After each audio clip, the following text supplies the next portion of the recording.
Hey everyone, welcome back to the channel. Today we're talking about Neanderthals, and I'm not using freaks of nature as some kind of insult. I mean it literally. These weren't just another branch of the human family tree. These were beings so physically extreme, so bizarrely adapted, so absolutely built different from modern humans, that if one walked into your gym today, you'd think they were some kind of genetic experiment gone right. We're talking about a species that had bones like iron, muscles that would make a bodybuilder weep, and pain tolerance that bordered on superhuman. They hunted animals that could kill them with a single blow, survived injuries that would put you in a trauma centre, and did it all during ice ages that turned Europe into a frozen wasteland. Their brains were actually larger than ours. Yes, larger. And yet they went extinct while we thrived. Before we dive into just how absolutely insane these evolutionary cousins of ours were, make sure you smash that subscribe button and hit the notification bell. We're exploring the darkest, weirdest, and most fascinating corners of human history, and trust me, you don't want to miss what's coming. Also, drop a comment below. Do you think you could take a Neanderthal in a fight? Keep that confidence in mind as we go through this video. Now, when most people think of Neanderthals, they picture some knuckle-dragging caveman grunting at fire. That image? Completely wrong. These were sophisticated hunters with culture, art, and possibly language. They buried their dead with flowers, cared for their sick and elderly, and survived in conditions that would kill modern humans in days. But what really made them freaks of nature wasn't just what they did, it was what they were. Their bodies were so different from ours that if you saw a Neanderthal skeleton next to a modern human skeleton, you'd swear they were different species separated by millions of years, not cousins who lived at the same time, and even interbred. Every bone, every muscle, every adaptation was cranked up to 11, built for a world so hostile that survival of the fittest wasn't just a theory, it was breakfast, lunch, and dinner. So let's break down exactly what made Neanderthals the absolute freaks of nature they were. From their unbelievable physical capabilities to their bizarre survival strategies, from their massive brains to their eventual mysterious disappearance. This is the story of the most metal humans who ever lived. Except they weren't quite human, not in the way we are, and that's what makes them so fascinating. Chapter 1. The body of a biological tank. Let's start with the most obvious thing that made Neanderthals freaks of nature, their bodies. And I don't just mean they were strong, I mean their entire skeletal and muscular system was built on a completely different blueprint than modern humans, like comparing a Formula One race car to a military tank.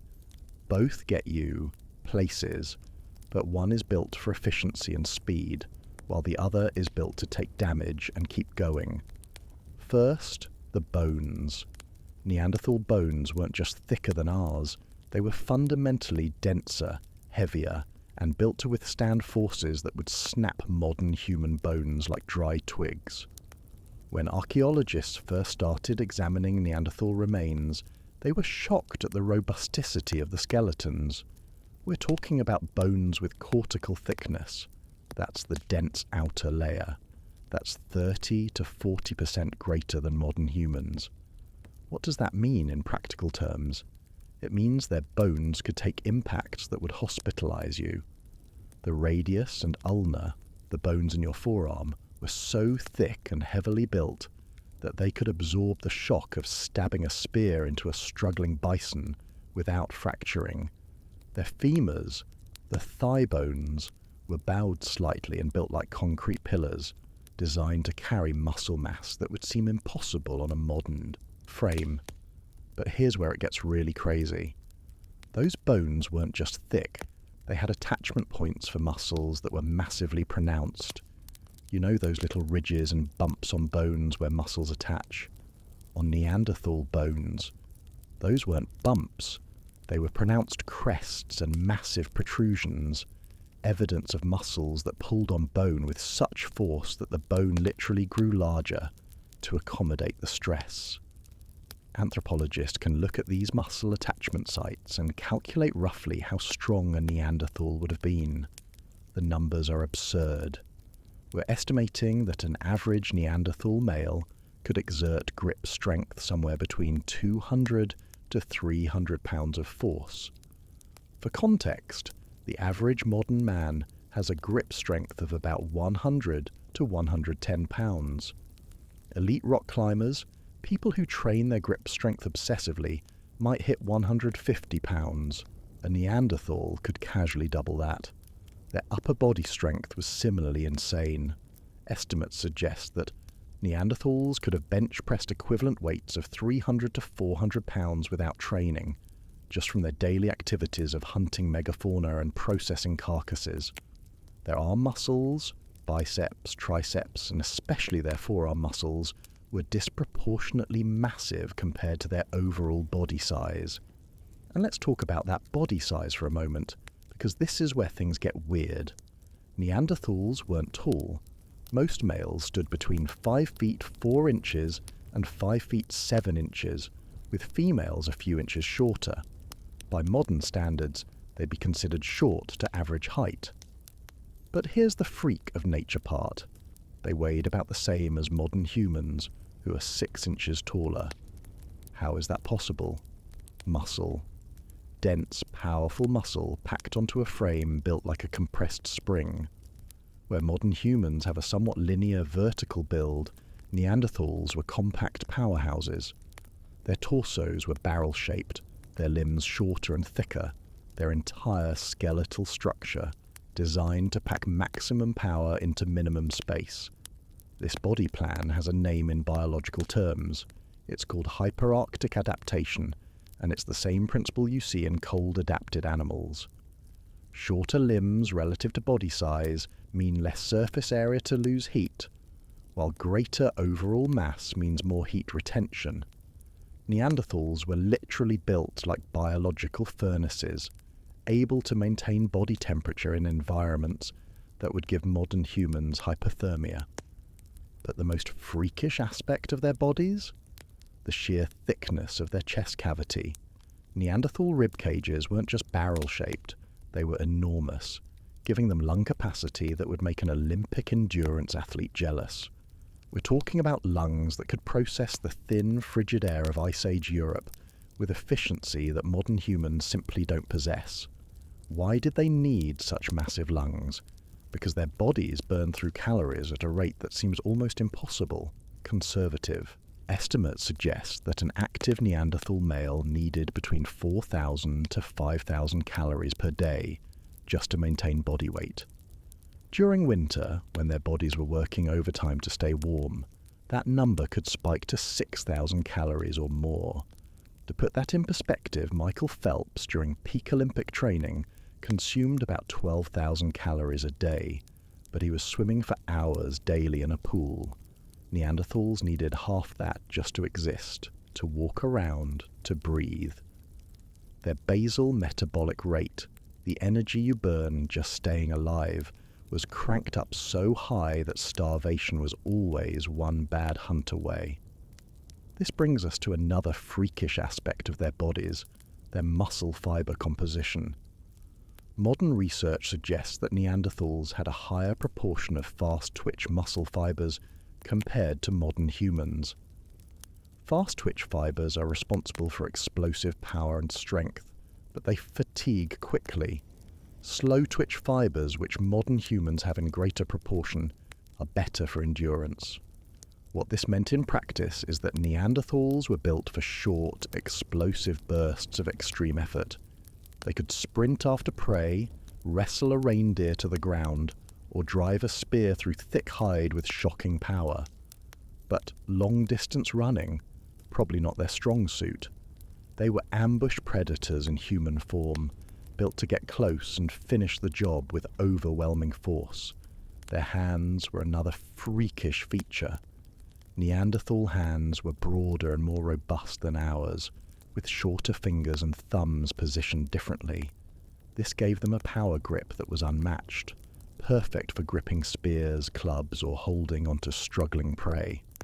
But their precision grip The kind you use to thread a needle or write with a pen was probably less developed. This tells us something important about their tool use. Neanderthals made sophisticated stone tools, but their tools tended to be larger and more robust than the delicate microblades that early, modern humans favoured. They worked with what their hands were built for: power over precision, strength over delicacy. Even their feet were different. Neanderthal feet were flatter and wider than ours, with toes that were shorter and more robust. This gave them stability on uneven terrain, rocky slopes, icy ground, the chaotic landscape of Ice Age Europe. But it probably made them less efficient at long-distance walking on flat ground. Again, we see the pattern, built for power and stability, not for marathon running efficiency. Let's talk about their necks, because this is where things get really alien. Neanderthal neck muscles were massive, supporting a head that was shaped differently from ours. Their skulls showed muscle attachment points suggesting neck strength that would make a wrestler jealous. Why? Because they used their heads and jaws as tools. Evidence from Neanderthal teeth shows scratches and wear patterns, consistent with using their mouths to grip and pull. Materials, probably leather, sinew and plant fibers. They were literally using their teeth as a third hand, and their neck muscles had to be strong enough to support that kind of work. Imagine gripping a piece of tough leather in your teeth and pulling with enough force to tear it.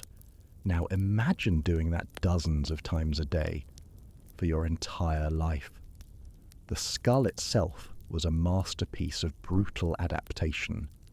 Thick-boned, with a pronounced brow ridge that wasn't just for show, it actually protected the eyes and reinforced the skull against impact. The back of the skull had a distinctive bun-like protrusion called the occipital bun, and nobody's entirely sure why, though it might have been an adaptation for extra strong neck muscle attachments. Their facial structure was equally bizarre by modern standards. Neanderthals had large noses, not just big, but huge by modern proportions. These massive nasal cavities served a critical purpose, warming and humidifying the frigid, dry air of ice. Age Europe before it reached their lungs. Their sinuses were also larger, creating an internal radiator system for their brains.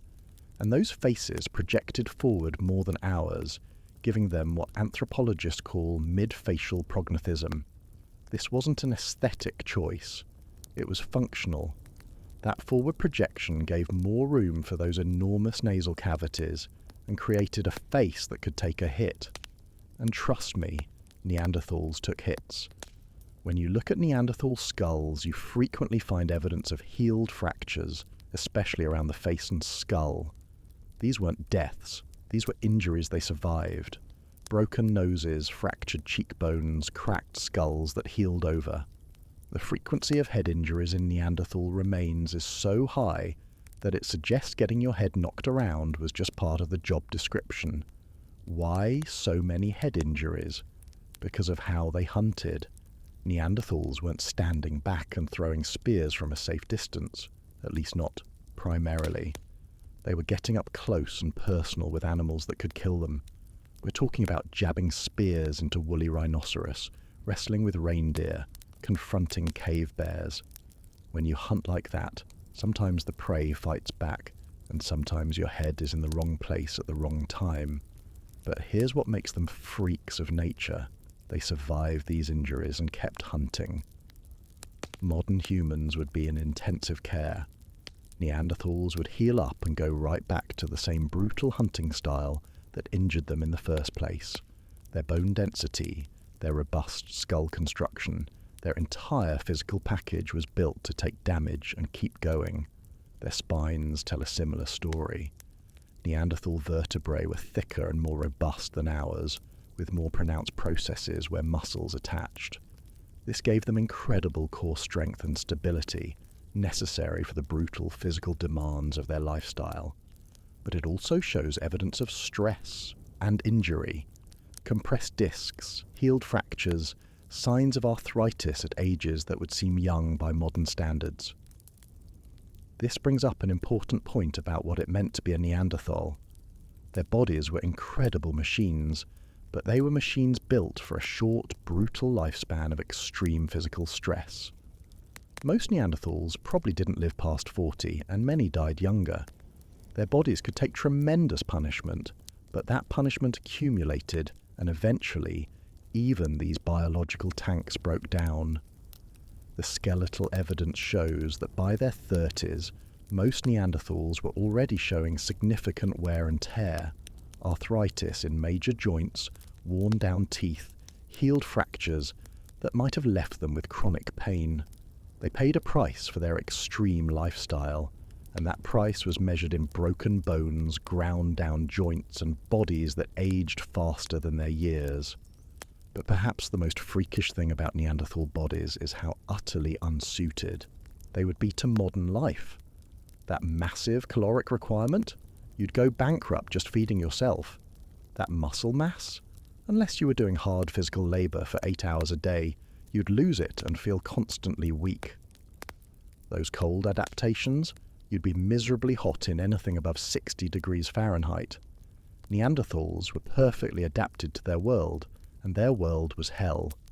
Ice Age Europe with its howling winds, frozen tundra, and megafauna that viewed you as either prey or competition. In that world, their freakish bodies made sense. They needed every ounce of that bone density, every pound of that muscle mass, every adaptation that made them so different from us. Because in their world, being built like a modern human meant you didn't survive long enough to pass on your genes. The freaks of nature were the ones who made it. And by every physical measure, Neanderthals were the freakiest survivors the human family tree ever produced. Chapter 2. The brain that breaks all the rules. Now let's talk about something that absolutely baffles scientists and completely contradicts everything people think they know about Neanderthals: their brains. Because here's a fact that blows most people's minds. Neanderthal brains were larger than modern human brains. Not slightly larger, significantly larger. The average Neanderthal brain had a volume of about 1,500 to 1,750 cubic centimeters.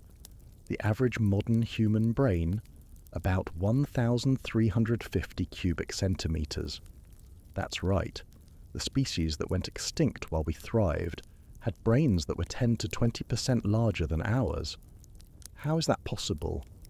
Why did they lose the evolutionary game if they had bigger brains?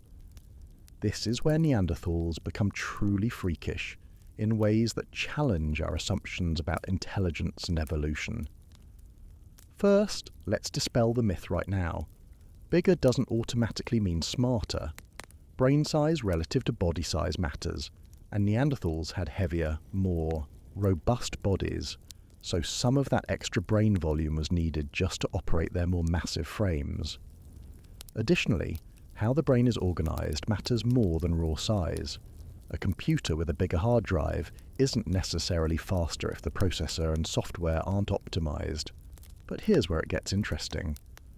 When scientists examine Neanderthal skulls, they can see that the shape of the brain was different from ours. Modern human brains are more globular, rounder, with a high forehead, and expanded frontal lobes. Neanderthal brains were longer and flatter, with less expansion in the frontal regions, but more in the occipital regions at the back. Why does this matter? Because different brain regions handle different functions. The frontal lobes are associated with executive function, planning, abstract thinking, and social processing. The occipital regions handle visual processing.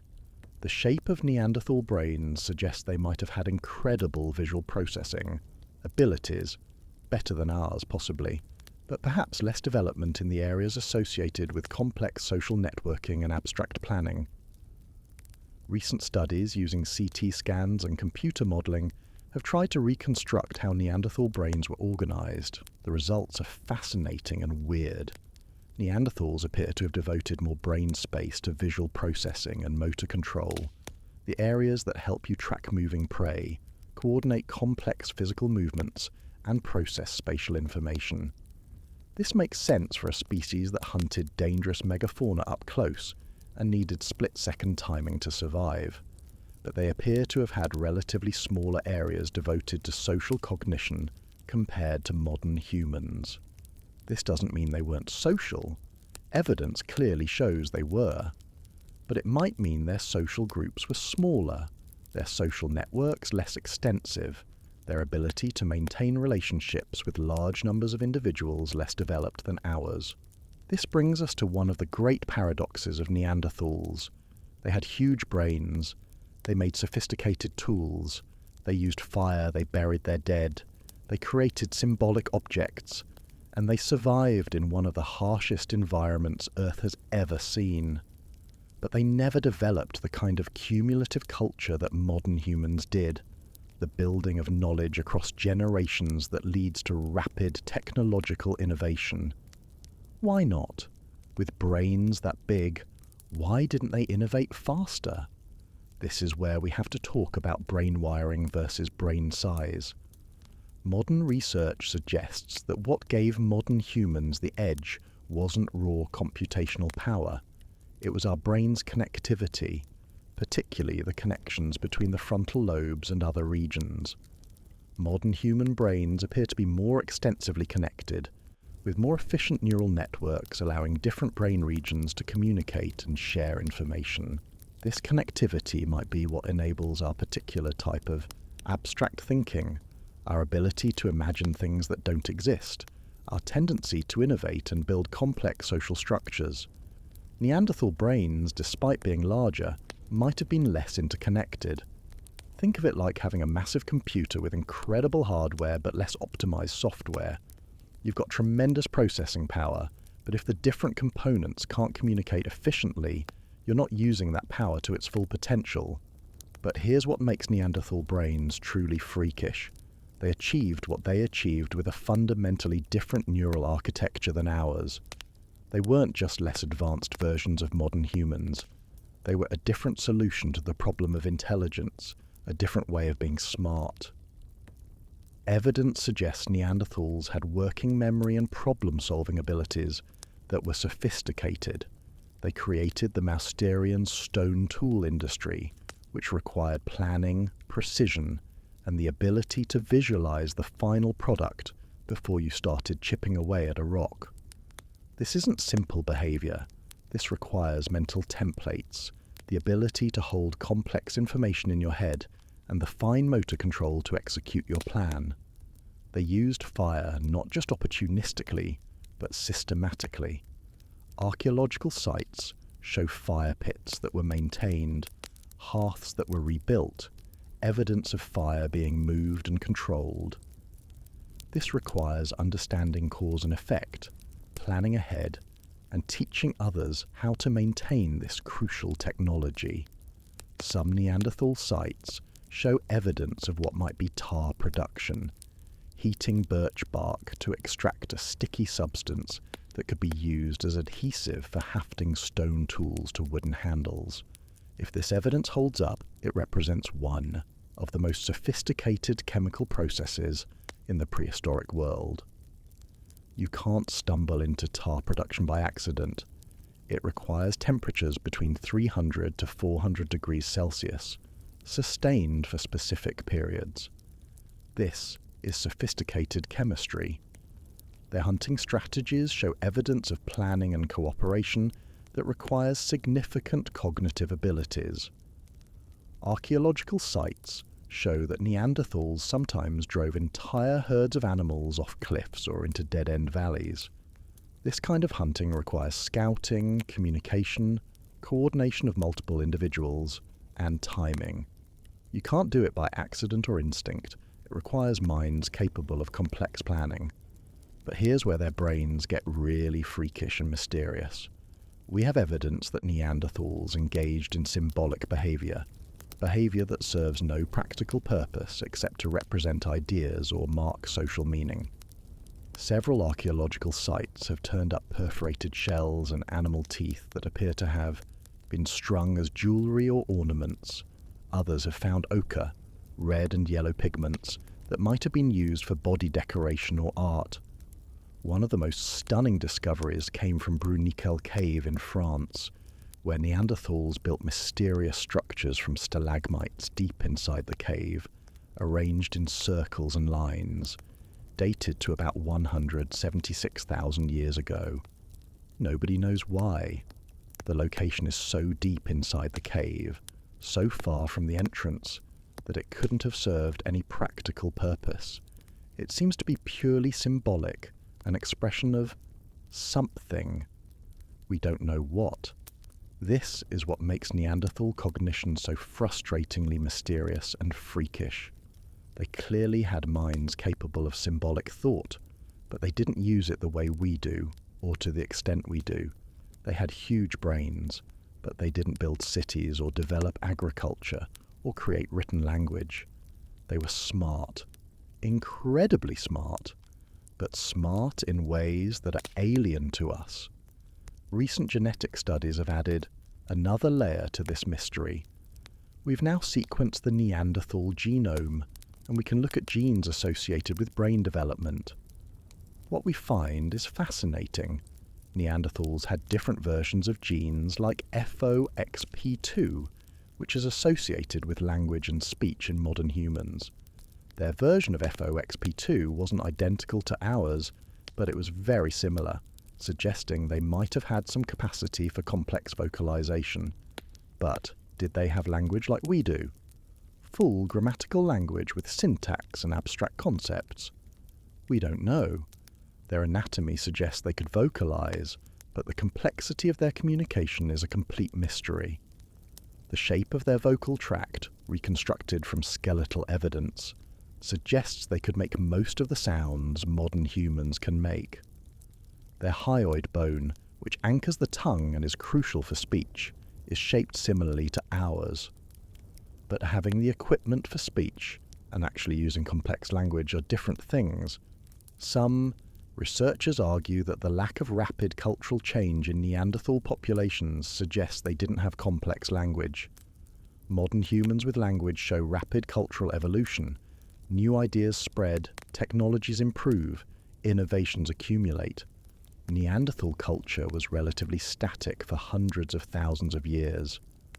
Why, if they could talk to each other and share ideas?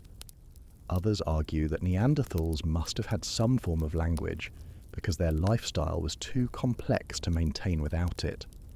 Coordinating hunts, teaching tool-making, caring for injured group members, maintaining fire technology, all of this is much easier with language than without it. The debate continues, and we may never know for sure. But here's something we do know that makes Neanderthal brains absolutely freakish. They grew differently than ours. Modern human babies are born with brains that are only about 30% of adult size, and then we have an extended childhood where our brains grow and develop. This long childhood allows for extensive learning and social development. Neanderthal babies were born with brains that were proportionally larger relative to their adult size. Their brains grew faster in the first year of life, reaching near adult size earlier than modern humans. This meant Neanderthal childhood was probably shorter, with less time for learning and social development before reaching maturity. Why does this matter? Because the extended childhood of modern humans is thought to be crucial for our complex social learning.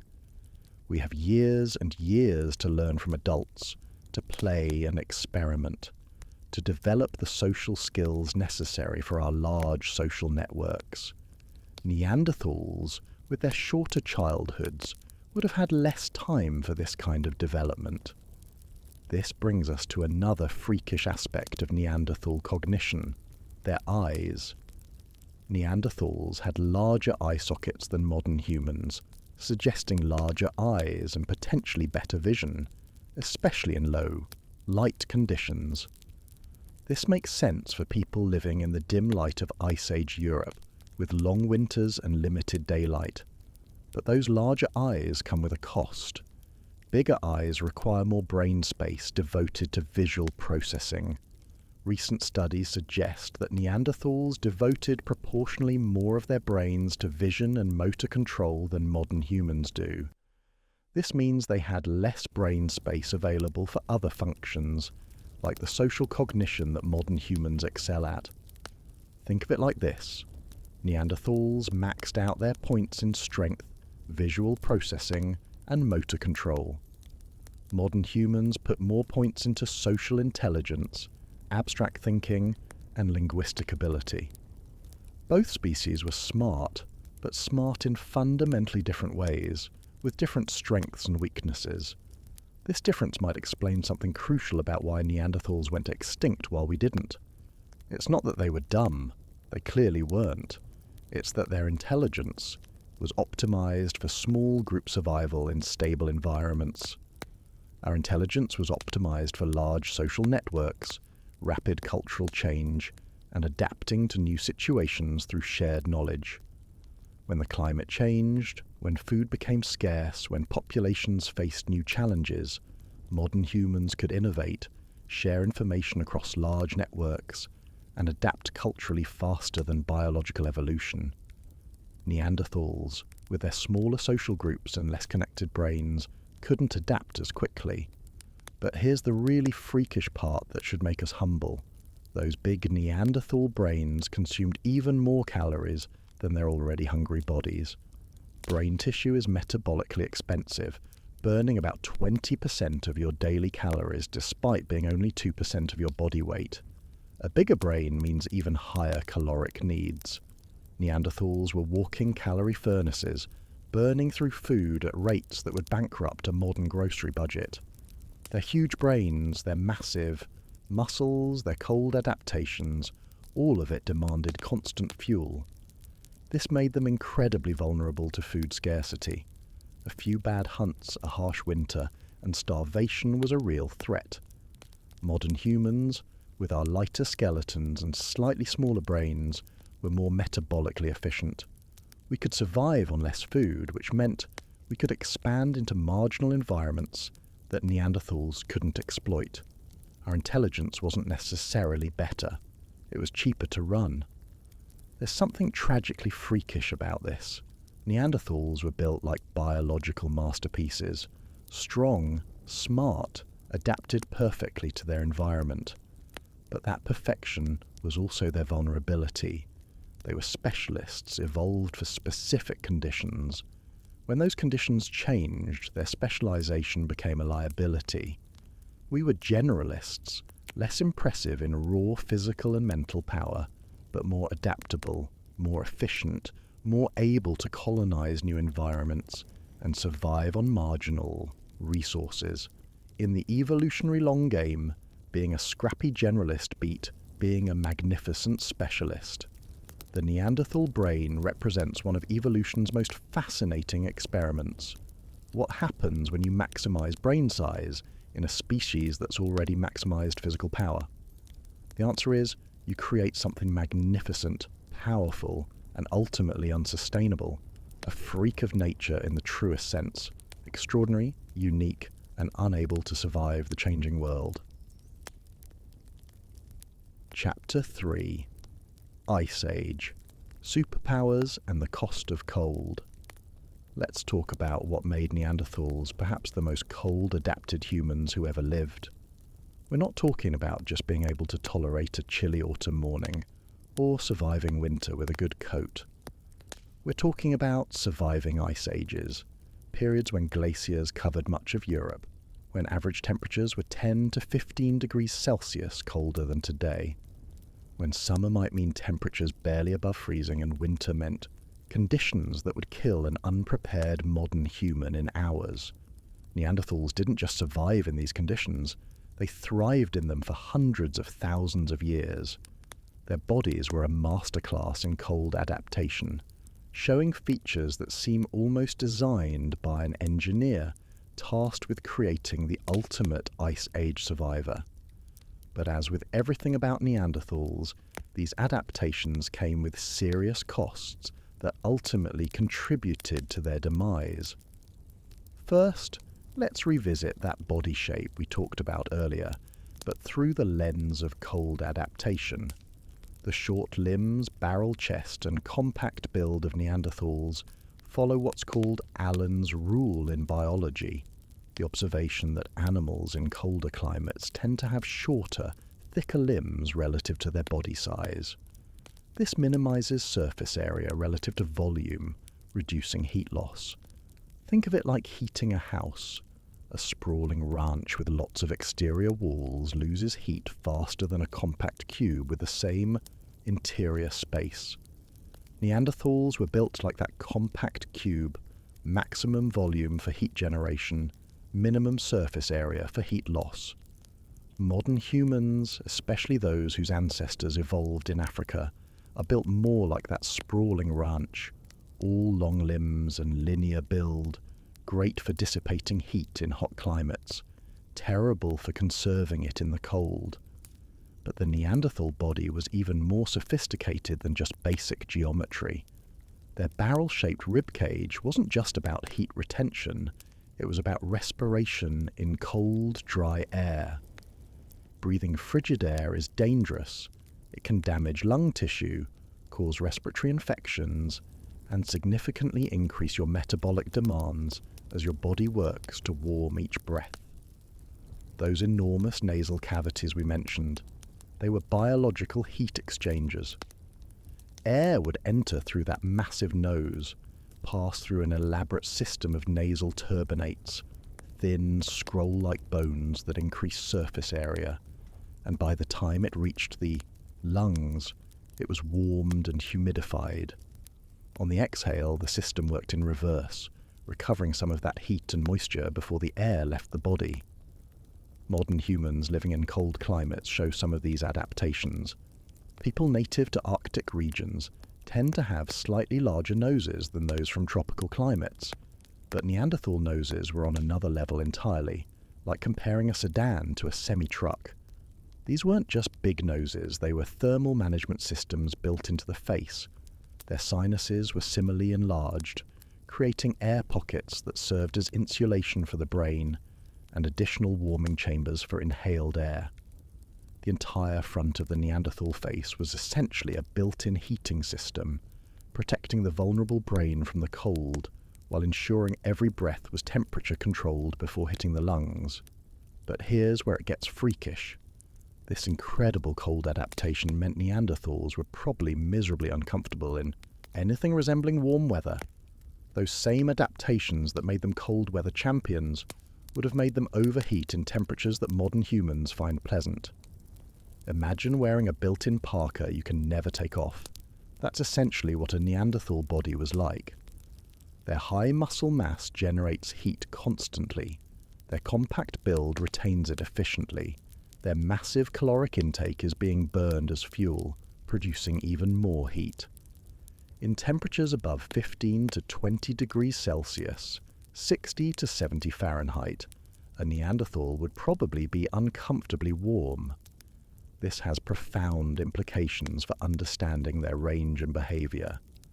While modern humans were expanding into diverse environments, tropical forests, temperate grasslands, Mediterranean climates, Neanderthals stayed predominantly in the cold regions of Europe and Western Asia. This wasn't just cultural preference or random chance. They were literally built for the cold in ways that made warmer climates uncomfortable and metabolically inefficient. Recent genetic studies have revealed even more about Neanderthal cold adaptation. Analysis of the Neanderthal genome shows differences in genes related to thermogenesis, the production of heat. They had variants of genes like UCP1 and UCP3, which are involved in non-shivering thermogenesis, the process where your body produces heat without shivering, primarily through brown fat.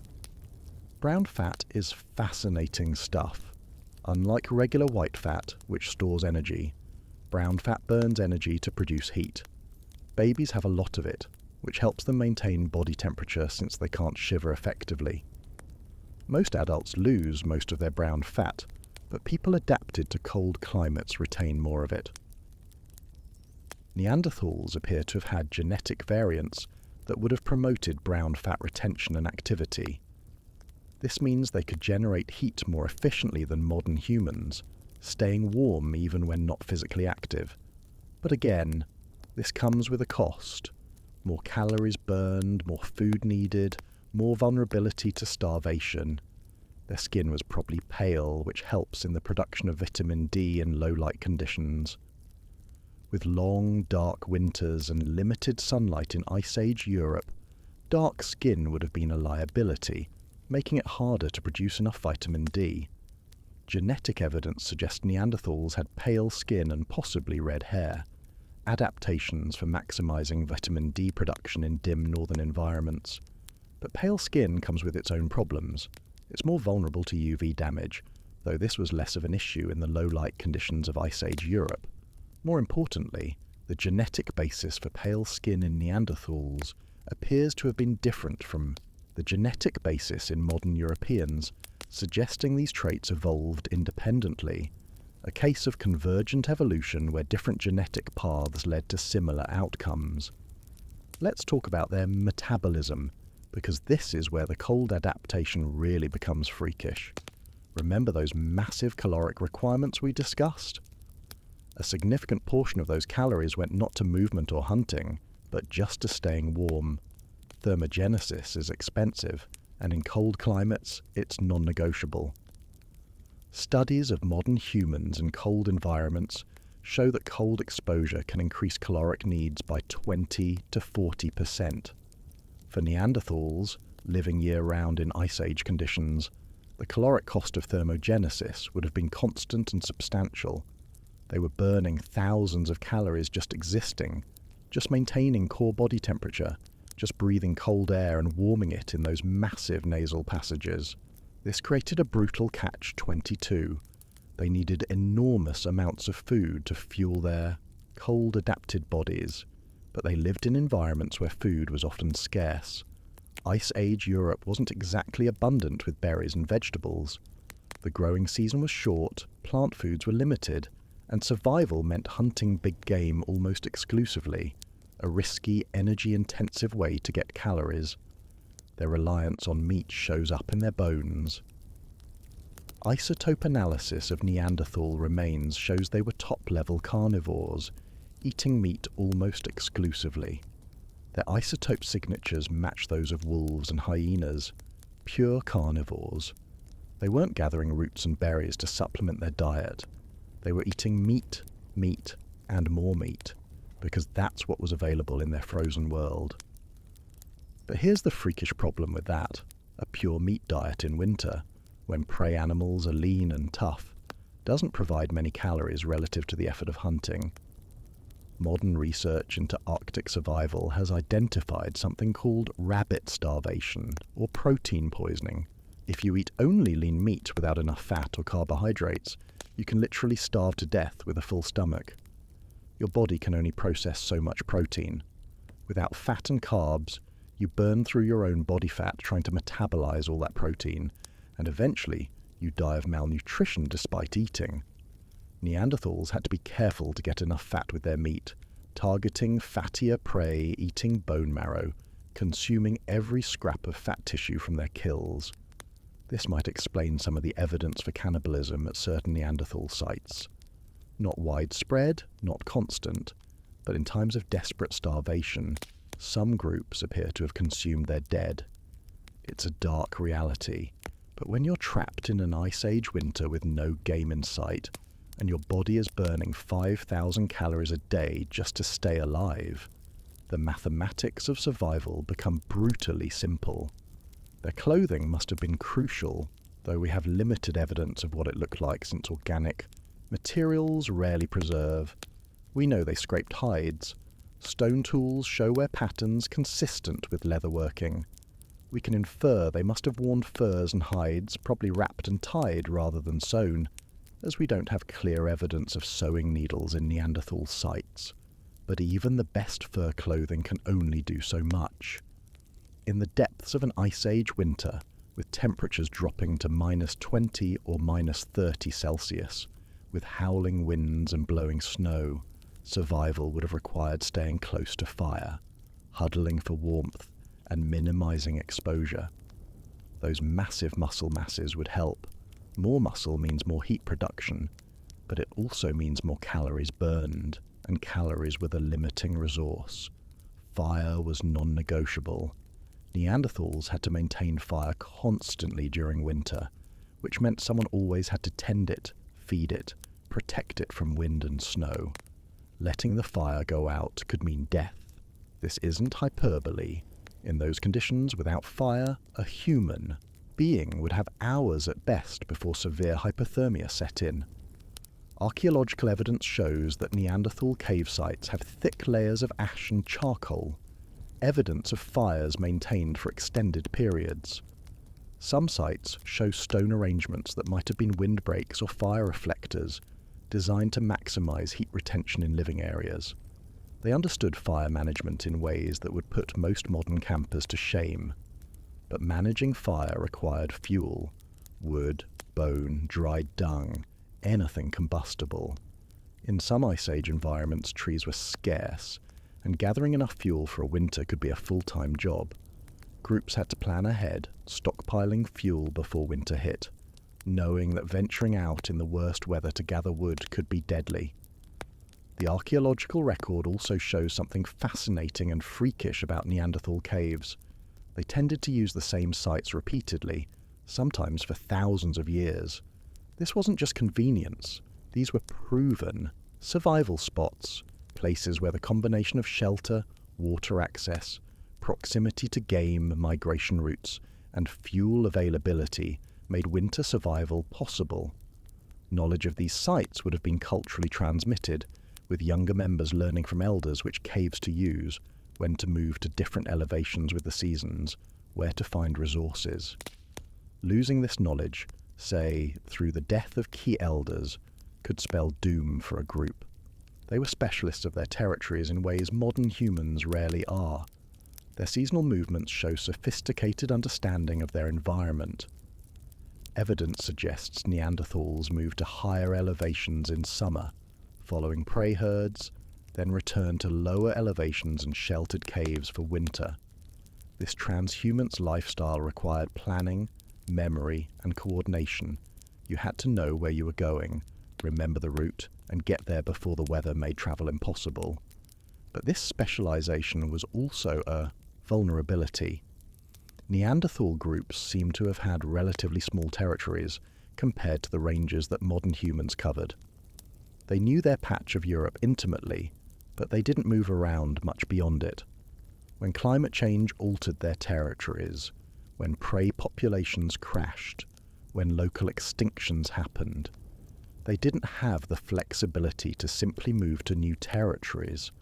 Modern humans, in contrast, were nomadic at larger scales, more willing to explore, more able to colonize new territories, and adapt to diverse environments.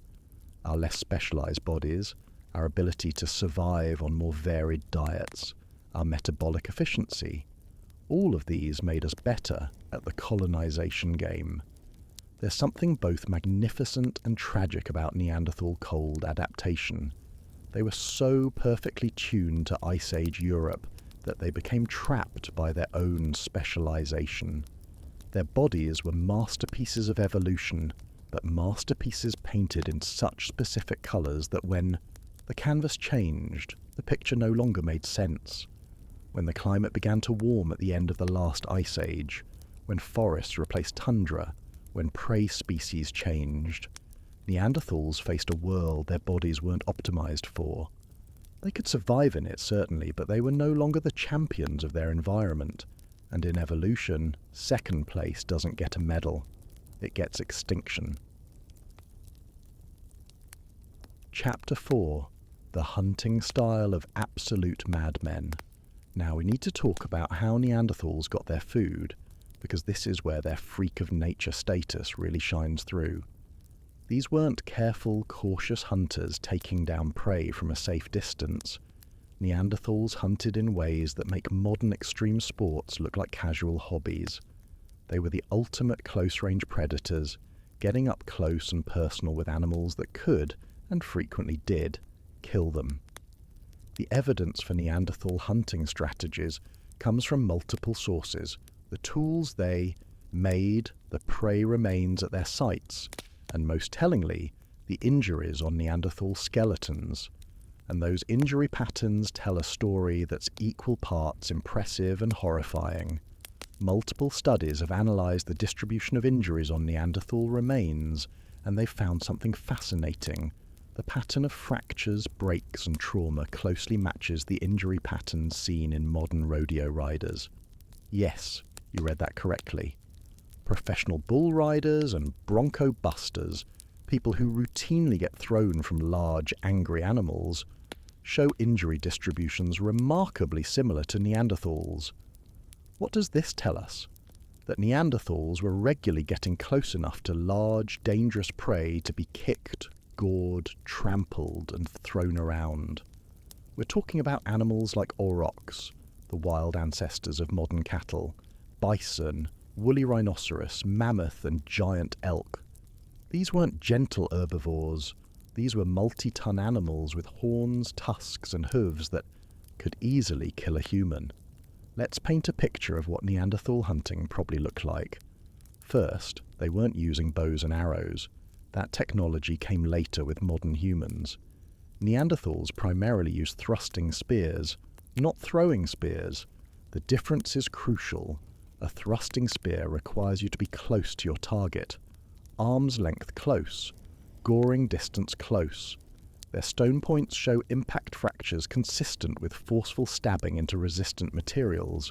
Basically, they were driving these points into tough animal hide, thick muscle, and sometimes bone. This isn't a light spear throw from 20 meters away. This is stepping up to a bison and jamming a spear into its vital organs while it's very much aware of you and very much not happy about the situation.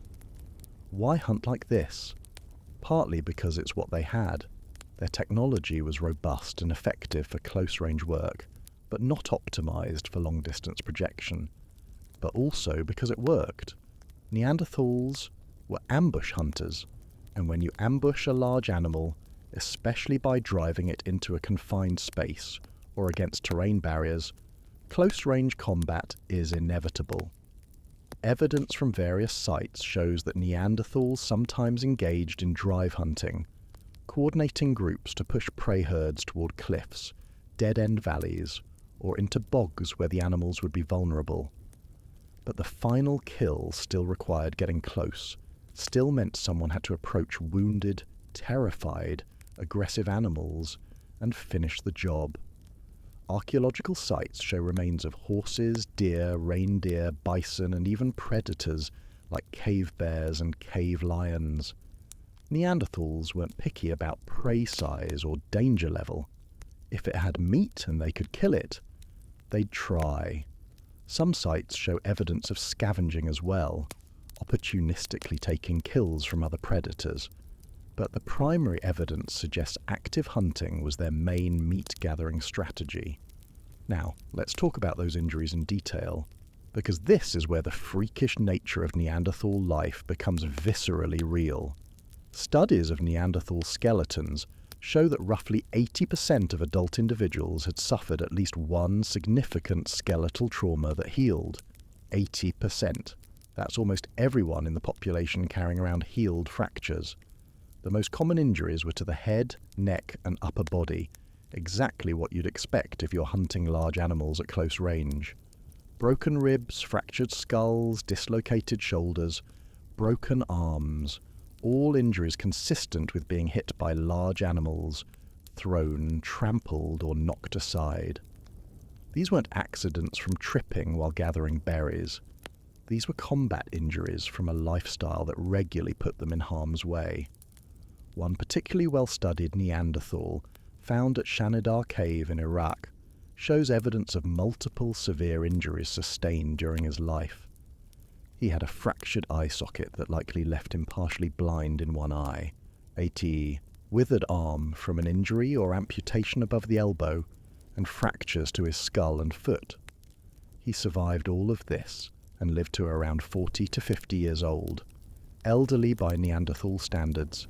This individual has become famous because his survival, despite such severe disabilities, suggests that his group cared for him. He couldn't hunt effectively with one arm and partial blindness, which means others had to provide for him.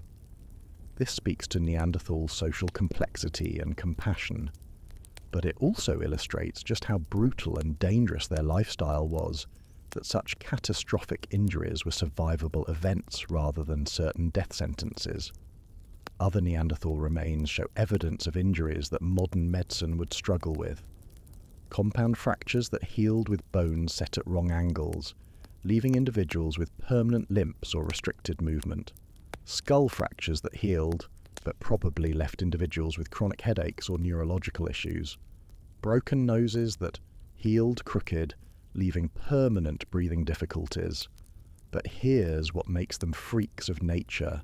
They survived these injuries without modern medicine, without antibiotics, without surgery, without pain medication. A compound fracture, where bone breaks through skin, is a life-threatening emergency even today because of infection risk. For Neanderthals, surviving such an injury meant their immune systems were robust enough to fight off the inevitable infections, and their bodies tough enough to heal despite the trauma.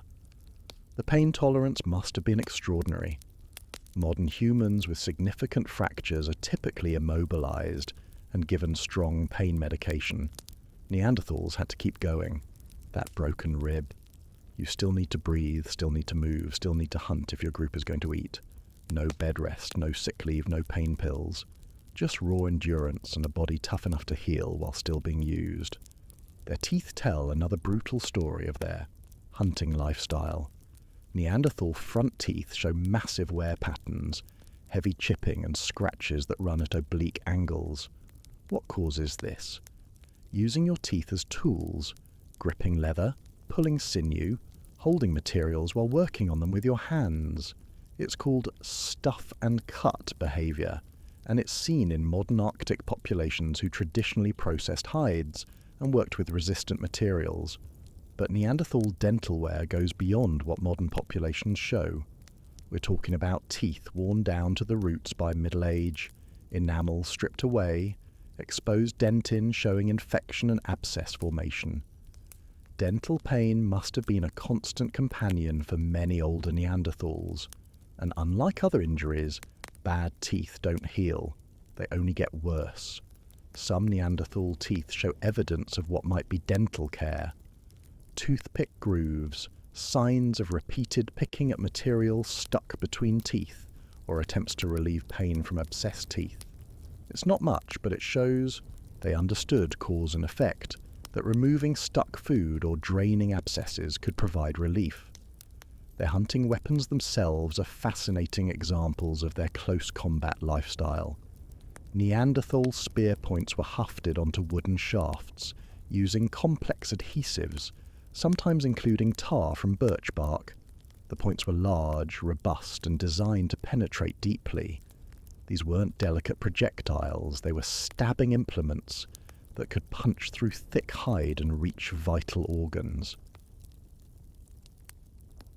Experiments with replica Neanderthal spears show they were effective at close range, but not optimized for throwing. The weight distribution, the hafting angle, the overall design, everything suggests these were thrust weapons. You held onto the spear, you drove it home, and you maintained your grip while the animal struggled. This means Neanderthal hunters had to have incredible grip strength, which we know they did, and the courage or desperation to close to contact distance with animals that outweighed them by hundreds of pounds. It's a hunting style that requires both physical capability and a particular psychological makeup, either fearlessness or the ability to suppress fear in the moment. Some archaeological sites show evidence of coordinated hunting that would have required communication and planning. Drive hunting only works if multiple people coordinate their actions, some driving the prey, others waiting in ambush, everyone understanding the plan and executing their part. This suggests Neanderthals could communicate complex ideas, whether through language or elaborate gesture systems. But even coordinated hunting didn't eliminate the danger. Someone still had to make the killing thrust, still had to approach the wounded animal for the final blow. Archaeological evidence suggests that young adult males probably took on the most dangerous hunting roles, which would explain why skeletal remains of young adult male Neanderthals show the highest injury rates. The prey species themselves were formidable. Aurochs bulls stood 6 feet tall at the shoulder and weighed over a ton, with horns that could disembowel a human with one sweep. Woolly rhinoceros were even larger, with massive horns and thick hides that would turn aside anything but the most forceful spear thrust. Even smaller prey like reindeer or red deer could be dangerous when cornered or wounded. Cave bears, which Neanderthals sometimes hunted or competed with for cave space, were massive. Males could weigh 1,000 pounds and stood over 10 feet tall when rearing up. Evidence from some sites suggests Neanderthals killed cave bears, though whether this was active hunting or defense of territory is debated. Either way, facing a cave bear with Stone Age weapons required a level of courage that's hard to comprehend. There's evidence that Neanderthals sometimes scavenged from carnivore kills, or even confronted carnivores to steal their prey. Cut marks on bones sometimes overlay carnivore tooth marks, suggesting Neanderthals arrived after predators like wolves or cave hyenas had made a kill. This is extremely dangerous behavior. Try taking a fresh kill from a pack of wolves and see what happens. But in environments where successful hunts might be days apart and starvation is a constant threat, confronting other predators for their kills makes a brutal kind of sense. It's a calculated risk. Fight now for food, or weaken and die later from hunger. Neanderthal groups probably made these calculations regularly, weighing immediate danger against longer-term survival needs. The seasonal nature of prey availability made hunting success even more critical. In winter, prey animals were lean and tough, providing fewer calories per kill. In spring and early summer, when prey had been feeding on fresh vegetation, they provided more fat and better nutrition. This meant Neanderthal groups faced a predictable cycle of relative abundance and desperate scarcity. Evidence from some sites suggests that Neanderthals sometimes engaged in mass killing when opportunities arose, like when prey herds could be driven over cliffs or into bogs. At these sites, remains of dozens of animals show evidence of butchery and processing. These windfall events probably made the difference between surviving winter and starving, which meant groups took enormous risks to make them happen. The butchery evidence itself shows sophisticated knowledge of animal anatomy. Neanderthals knew exactly where to cut to efficiently remove meat, how to extract marrow from bones, how to process hides for use. This knowledge took time to accumulate and had to be passed down through generations. Losing experienced hunters, the ones who knew the techniques and could teach them, would have been catastrophic for group survival. And lose hunters they did. The skeletal evidence makes clear that hunting large game with close combat tactics resulted in regular serious injuries and deaths. Young adult mortality was high, especially among males. This created a population structure where experienced, successful hunters were relatively rare. Most people didn't survive long enough to accumulate decades of hunting knowledge. This is one of the often overlooked aspects of Neanderthal life that made them freaks of nature. They sustained such a dangerous lifestyle for hundreds of thousands of years. Modern humans in similar environments developed ranged weapons, spear throwers, bows, atlatls, specifically to increase hunting range and reduce danger. Neanderthals stuck with close combat hunting for their entire existence. Why? Maybe their body plan, short, powerful, built for close-range power, was so optimized for that hunting style that innovations weren't necessary. Maybe their smaller population sizes and social networks meant innovations spread slower or weren't maintained. Maybe they simply didn't need to change because what they were doing worked well enough for most of their history. But well enough in evolution means survival. not dominance. And when modern humans arrived in Europe with more efficient hunting techniques, able to kill prey from safer distances, able to sustain higher population densities because they lost fewer hunters, Neanderthals were at a competitive disadvantage despite all their physical superiority. There's something achingly ironic about this. Neanderthals were stronger, tougher, more resilient to injury than modern humans. They were biological tanks built for combat with megafauna, but they lost the evolutionary game to scrappier, weaker, more fragile modern humans who simply fought smarter instead of harder. Their hunting style, brave, brutal, and effective for hundreds of millennia, ultimately became a liability when faced with competitors who didn't need to be as tough because they weren't taking the same risks. Evolution doesn't reward courage or toughness for their own sake. It rewards whatever strategy results in more surviving offspring. And in that calculation, the Neanderthal way of hunting, for all its magnificent brutality, came up short. Chapter 5. Pain, Survival, and Bodies that Refuse to Quit. Let's talk about pain. Specifically, what it must have been like to experience pain as a Neanderthal, because this is where their freak of nature status reaches almost incomprehensible levels. We've discussed their injuries, but we haven't fully explored what living with those injuries meant in the absence of modern medicine, pain management, or even basic wound care. Recent genetic studies have revealed something absolutely fascinating about Neanderthals and pain. They might have literally experienced pain differently than modern humans. Analysis of the Neanderthal genome has identified variations in genes associated with pain perception, particularly in the SCN9A gene, which codes for a sodium channel involved in transmitting pain signals. Neanderthals had a variant of this gene that, in modern humans, is associated with increased pain sensitivity, particularly to stabbing or pricking pain.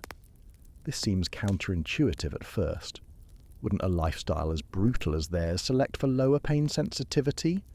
But here's the thing, pain exists for a reason.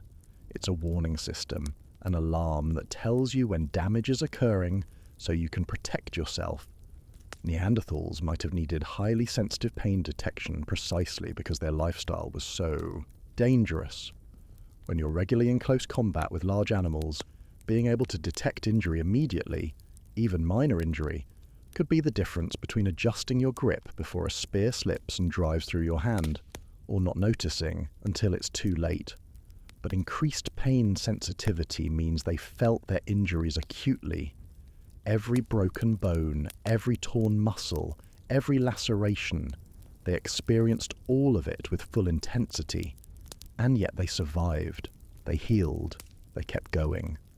This requires a level of mental toughness that's hard for modern humans to comprehend.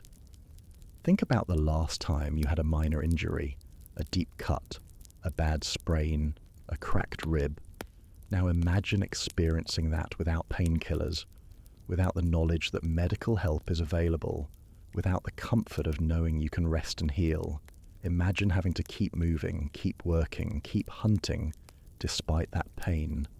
Now multiply that by a lifetime of accumulated injuries.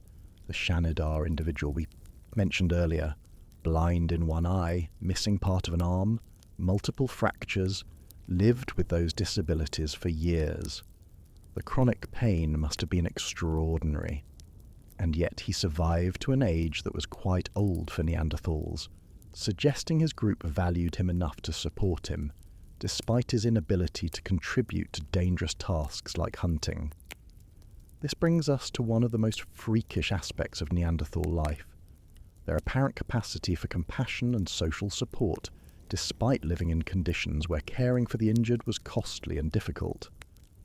Other Neanderthal skeletons show evidence of survived injuries that would have required care during healing, broken legs that healed but would have immobilized the individual for weeks, serious illnesses that would have left people unable to care for themselves.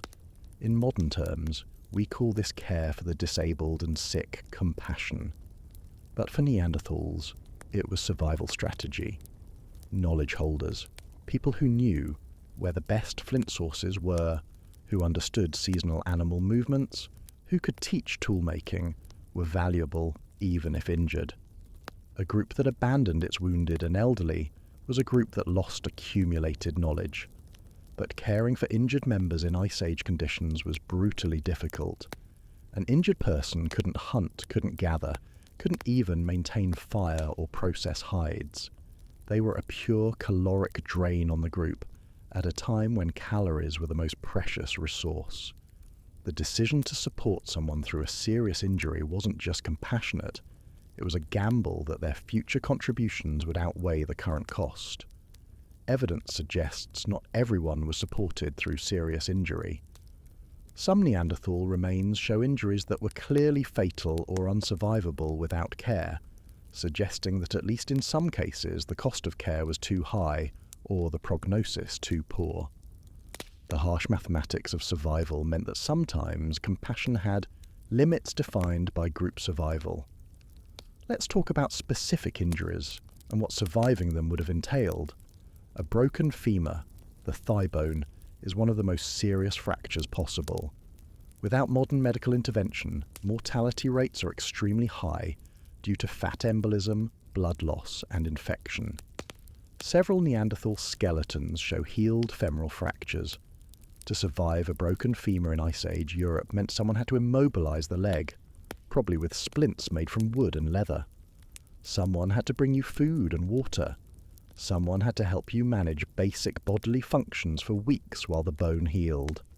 The pain during this process would have been extraordinary. Every movement, every adjustment, every moment of shifting weight would have sent agony through the broken bone. And that's if the bone healed properly. Many healed Neanderthal fractures show evidence of malunion, bones that healed but didn't set correctly, leaving the individual with permanent disability, chronic pain, or limited mobility. Imagine living the rest of your life with a leg that's shorter than the other, or an arm that won't fully extend, or a shoulder that dislocates easily because it never healed right. Skull fractures present their own horror. Several Neanderthal skulls show healed, depressed fractures, impacts that pushed bone inward but didn't penetrate the brain. The immediate survival of such an injury is remarkable enough, but the long-term consequences could be severe. Chronic headaches, seizures, cognitive changes, sensory problems. Without understanding what caused these symptoms, no knowledge of concussions or traumatic brain injury, Neanderthals experiencing these issues would have had no framework to understand what was happening to them. Just persistent, unexplained symptoms that made their already difficult lives even harder. Dental injuries and disease were probably sources of constant misery. Neanderthal teeth show abscesses, cavities, rare, but present, massive wear, and infections that would have caused throbbing, persistent pain. An abscessed tooth is agony. The pressure builds in the confined space of the tooth root, causing pain that can make sleeping, eating, or concentrating impossible. Some Neanderthal teeth show evidence of grooves picked into the enamel, possibly attempts to drain abscesses or remove stuck food causing pain. It's crude dentistry, but it shows problem-solving and a willingness to inflict more pain, from picking at the tooth, to reduce a different pain, from the abscess or impacted food. This kind of cost-benefit calculation about pain is something modern humans understand intellectually, but rarely experience directly.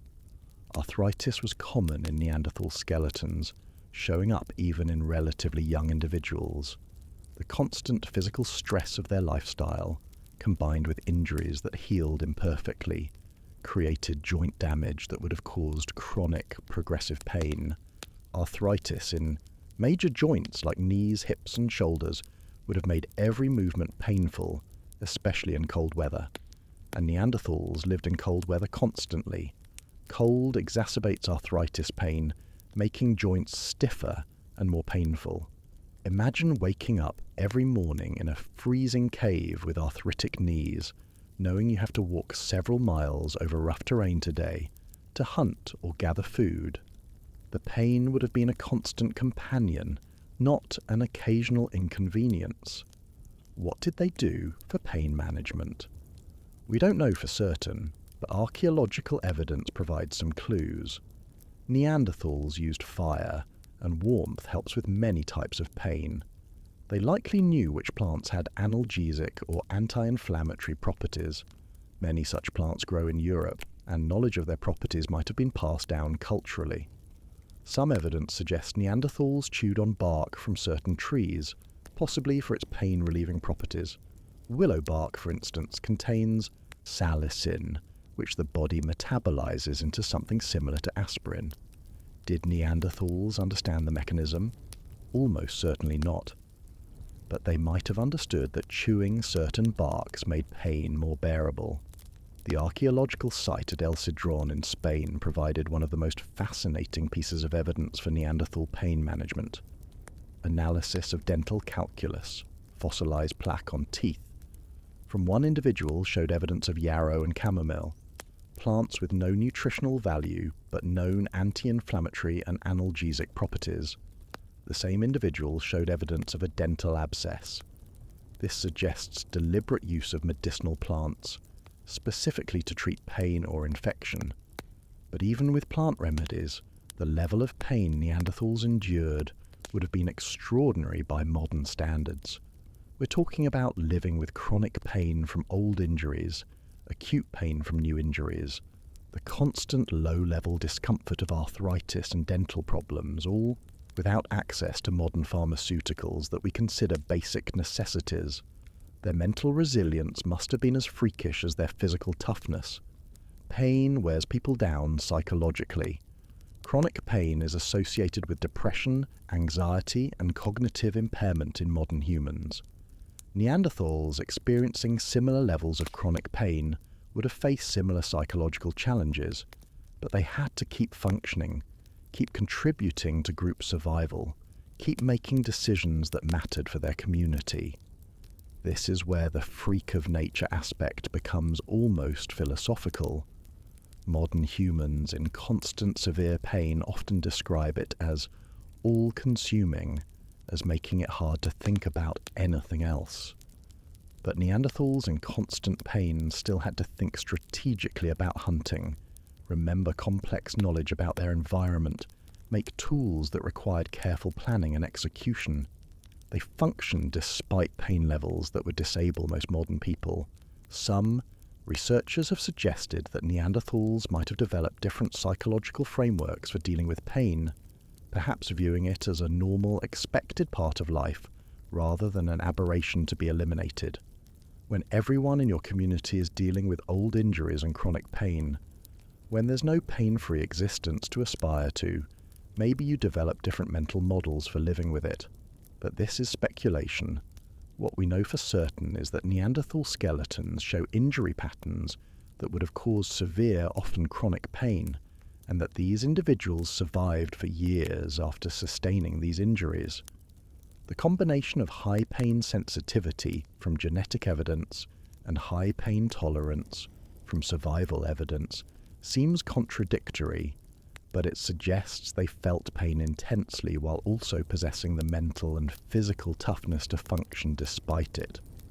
There's another aspect to Neanderthal pain experience that we should consider: childbirth. Neanderthal pelvic anatomy was different from modern humans, with some evidence suggesting their birth canals were slightly wider relative to their bodies. But they also had babies with larger heads.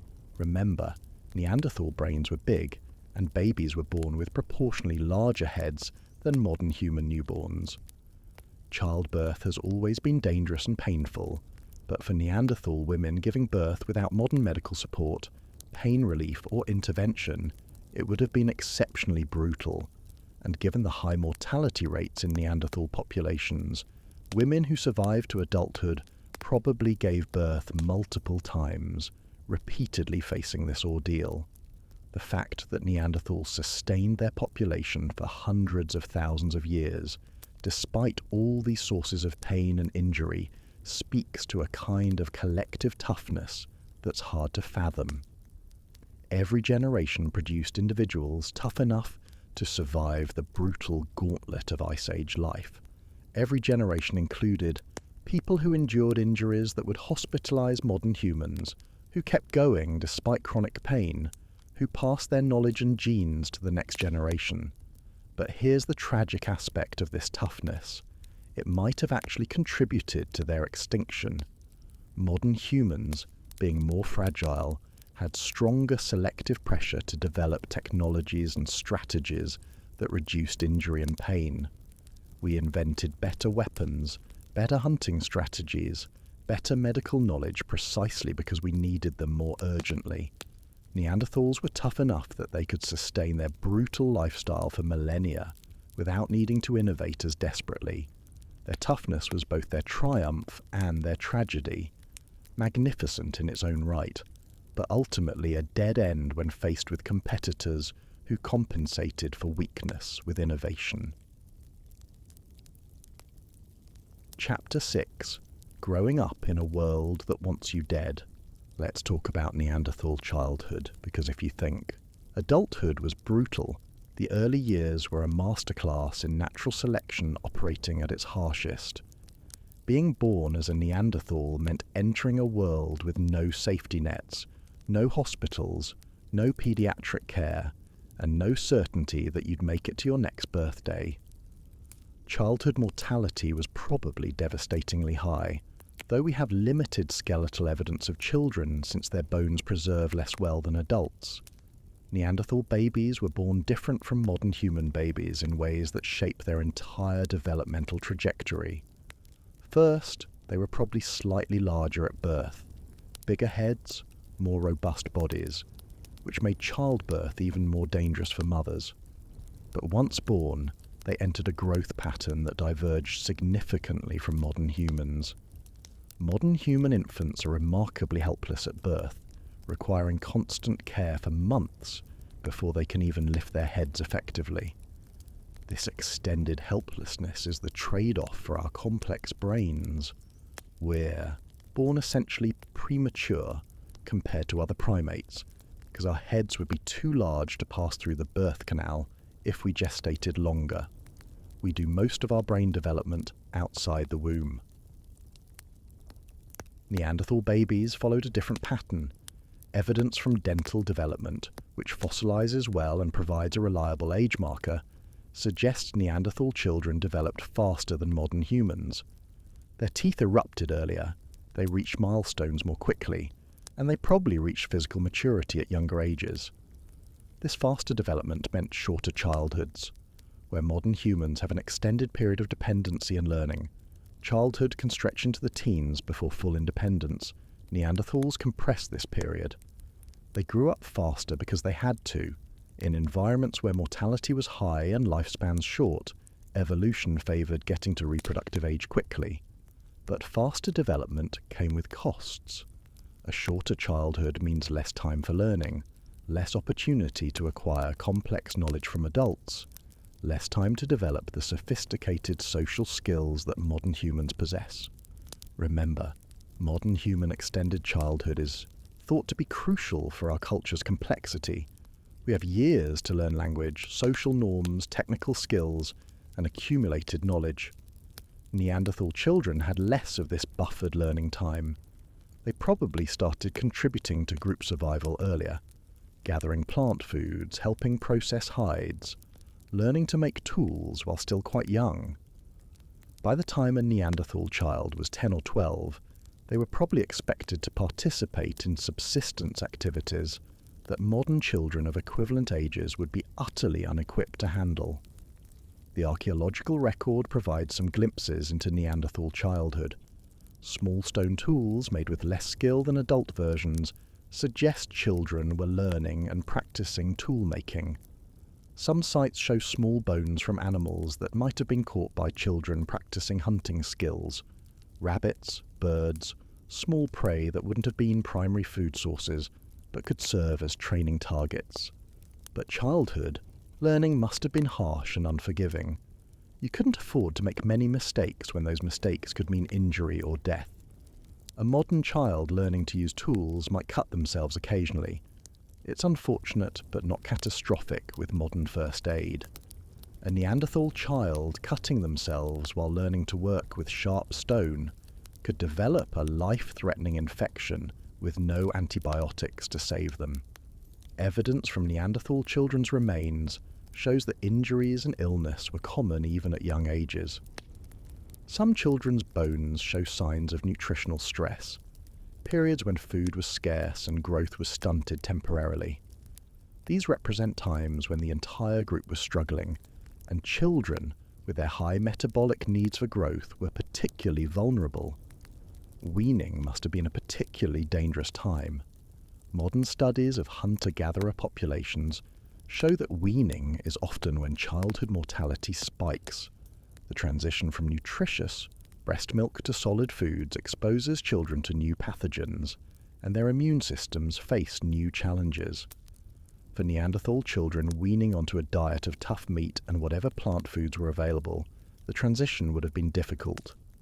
Some evidence suggests Neanderthal mothers might have nursed their children longer than modern humans typically do, possibly up to ages 3 or 4. Extended nursing would provide both nutrition and antibodies, helping children survive those vulnerable early years, but it also meant longer birth spacing. Women who are nursing full-time typically have reduced fertility, which meant Neanderthal population growth rates were probably quite low. Low population growth might seem like a disadvantage, but for Neanderthals it was probably a necessity. Their environment couldn't support large populations. The caloric demands of their bodies meant each individual required enormous food resources. Having too many children too close together would overwhelm the group's ability to provide food for everyone. This created a demographic vulnerability, though. Small populations are more vulnerable to random catastrophes, a bad winter, a disease outbreak, a failed hunt season, because there's less buffer to absorb losses. If several children in a small group died in one harsh winter, it could take a generation or more to recover those numbers. What we know about Neanderthal group sizes suggests they lived in relatively small bands, probably 10 to 30 individuals per group, possibly with periodic gatherings of multiple groups. These small group sizes meant children grew up with limited peer groups, maybe only a handful of other children close to their age. Social learning happened primarily from adults, and the death of knowledgeable adults would have been catastrophic for knowledge transmission. Imagine being a Neanderthal child whose mother or father dies. You lose not just a parent, but a crucial source of knowledge about survival, where the flint sources are, how to track animals, which plants are edible, how to prepare hides. Unless another adult could step in to teach you, that knowledge might be lost. And in small groups, there might not be someone with the time or resources to take over your education. The evidence for Neanderthal childhood diseases is limited but suggestive. Some children's remains show signs of what might be respiratory infections, gastrointestinal diseases, or other illnesses that are common in young humans. Without modern medicine, many of these illnesses would have been fatal. A simple respiratory infection that modern children shake off in a week could kill a Neanderthal child, especially in winter when cold stress weakened immune function. Childhood accidents must have been common and often fatal. Learning to hunt, to use fire, to work with sharp tools, all of these involved risks that modern child safety regulations try to eliminate. A child falling into a fire, or cutting themselves seriously while learning tool use, or getting lost and freezing during harsh weather. These weren't rare tragedies, but regular occurrences that shaped population demographics. But despite all these dangers, some Neanderthal children survived to adulthood, which means they were remarkably resilient. The ones who made it had to be tough, adaptable, and lucky. Natural selection was operating intensely on Neanderthal childhood. The weak, the unlucky, the less adapted didn't survive to reproduce. This might sound harsh by modern standards, but it's simply how evolution works in the absence of medical intervention and social safety nets. What kind of childhood experiences shaped Neanderthal psychology? Growing up in constant proximity to death, seeing siblings die, watching adults suffer from injuries, experiencing hunger during lean times would create a very different psychological framework than modern childhood. Neanderthal children probably developed realistic rather than optimistic worldviews, practical rather than abstract thinking, and strong emotional bonds with surviving family members. Play is universal among young mammals. It's how they develop skills they'll need as adults. Neanderthal children almost certainly played, but their play would have been preparation for their harsh reality. Play fighting to develop combat skills, play hunting to practice stalking and coordination, playing with tools to develop manual dexterity. Their play would have looked like training because that's essentially what it was. The speed of their development meant Neanderthal adolescence was probably brief. Modern humans have an extended adolescence where we're physically mature but still developing adult social and cognitive capabilities. For Neanderthals, the transition from child to adult happened faster. By ages 12 to 14, Neanderthal teenagers were probably participating fully in adult activities, including dangerous hunting. This early assumption of adult roles meant young Neanderthals faced adult dangers before full physical maturity. Skeletal evidence shows that young adult Neanderthals, roughly equivalent to modern teenagers, and young 20-somethings, had the highest injury rates. They were old enough to participate in dangerous hunting, but perhaps not experienced enough to avoid injury, or perhaps were assigned the riskiest roles because they had the most to prove. There's something deeply sobering about Neanderthal childhood when you compare it to modern human childhood in developed nations. Modern children are protected, nurtured, given years to develop without immediate survival pressures. We consider childhood a precious time of learning and growth, protected from the harsh realities of the world. Neanderthal children had no such luxury. They lived in a world that didn't care about their innocence, their potential, or their dreams. Nature is indifferent to individual suffering, and Ice Age Europe was particularly brutal. Children who couldn't keep up, who fell ill, who made fatal mistakes. They died, and the world moved on. But the ones who survived became adults who were tougher, more resilient, and more adapted to their brutal environment than we can easily imagine. They represented the successful end product of ruthless natural selection operating over hundreds of thousands of years. Every adult Neanderthal was a survivor in the truest sense, someone who had beaten incredible odds just to reach maturity. And yet, despite their toughness, despite their physical superiority, despite being forged in conditions that would break modern humans, they lost. Their children, tough as they were, couldn't outcompete modern human children when the two species came into contact. The faster-growing, earlier maturing Neanderthal developmental pattern lost out to the slower, more flexible modern human pattern that allowed for more extensive learning and more rapid cultural evolution. It's a reminder that, in evolution, being tough isn't enough. Being strong isn't enough. Even being smart isn't enough if your developmental pattern doesn't allow for the kind of cultural flexibility and knowledge accumulation that can respond to changing circumstances. Neanderthal children were remarkable, but in the long run, they were a magnificent dead end. Chapter 7. Social Freaks, Culture, Care and Cannibalism. Now let's dive into the social lives of Neanderthals, because this is where they become truly fascinating and weird.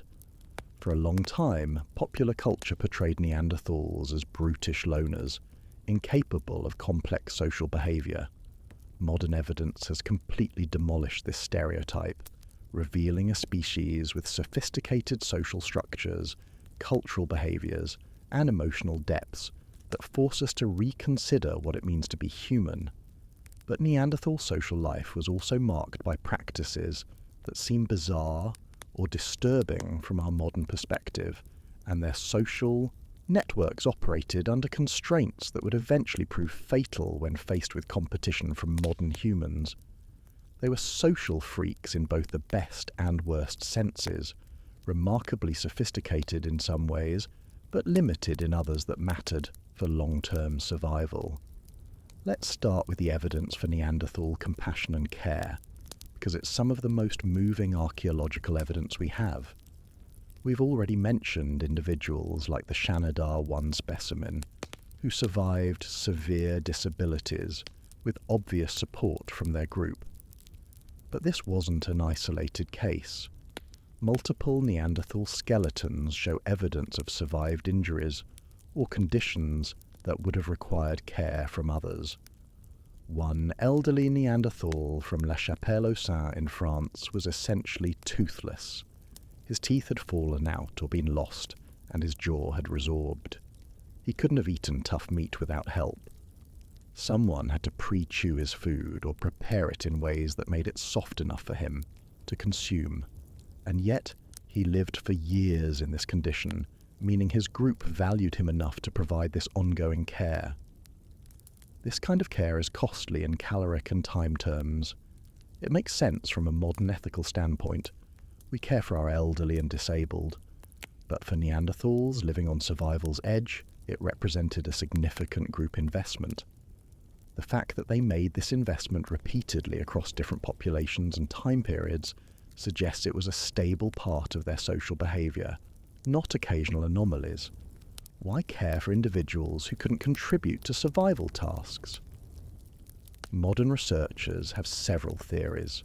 First, knowledge was power in the Ice Age, and elderly individuals who had survived decades possessed crucial information: where resources were located, how to predict weather, how to handle rare situations, the history and relationships of the group. Keeping them alive kept that knowledge accessible. Second, social bonds and reciprocity probably played roles. If you care for your injured mother now, your siblings will hopefully care for you when you're injured later. Groups that developed reciprocal care systems would be more resilient than groups where everyone was abandoned when disabled. It's an early form of social insurance, with everyone contributing to a collective safety net. Third, there might have been genuine emotional bonds, love, loyalty, attachment to family members. Neanderthals buried their dead, sometimes with what appeared to be grave goods. This suggests they had concepts of personhood that extended beyond immediate utility. Your father isn't just a food getter, he's your father, with individual significance that transcends his current productivity. Speaking of burials, Neanderthal burial practices are some of the strongest evidence for their symbolic and emotional sophistication. At multiple sites across Europe and the Middle East, we find Neanderthal skeletons that were clearly deliberately buried, placed in graves, sometimes in fetal positions, sometimes with objects that might represent grave goods. The most famous example is Shanidar 4, found in the same cave system as Shanidar 1. Pollen analysis of the grave suggested it had been filled with flowers, yarrow, cornflower, hollyhock, and other species that bloom in summer. The romantic interpretation was that Neanderthals held funerals with flowers, showing emotional sophistication and ritual behavior. More recent analysis has questioned whether the pollen was definitely from flowers deliberately placed in the grave. It might have been introduced by natural processes or burrowing animals. But even if the flower burial is uncertain, the deliberate burial itself is significant. You don't bury people just to dispose of bodies. It's much easier to leave them. Burial implies some concept of the deceased as worthy of respect, some ritual or symbolic framework around death. Other burial sites show similar patterns. At La Ferracie in France, a group burial included 2 adults and several children, positioned in ways that suggest deliberate arrangement. At Kabara Cave in Israel, a Neanderthal burial included what might be animal bones, possible grave goods or offerings. These burials span tens of thousands of years and hundreds of miles, suggesting burial practices were widespread and maintained over time. This brings us to Neanderthal symbolism more broadly. We have evidence of Neanderthals creating or collecting objects with no obvious practical use. Perforated shells that appear to have been strung as jewellery or ornaments. Eagle talons with cut marks suggesting they were worn as necklaces. Crystals and fossil shells collected and kept, possibly as curiosities or symbolic items.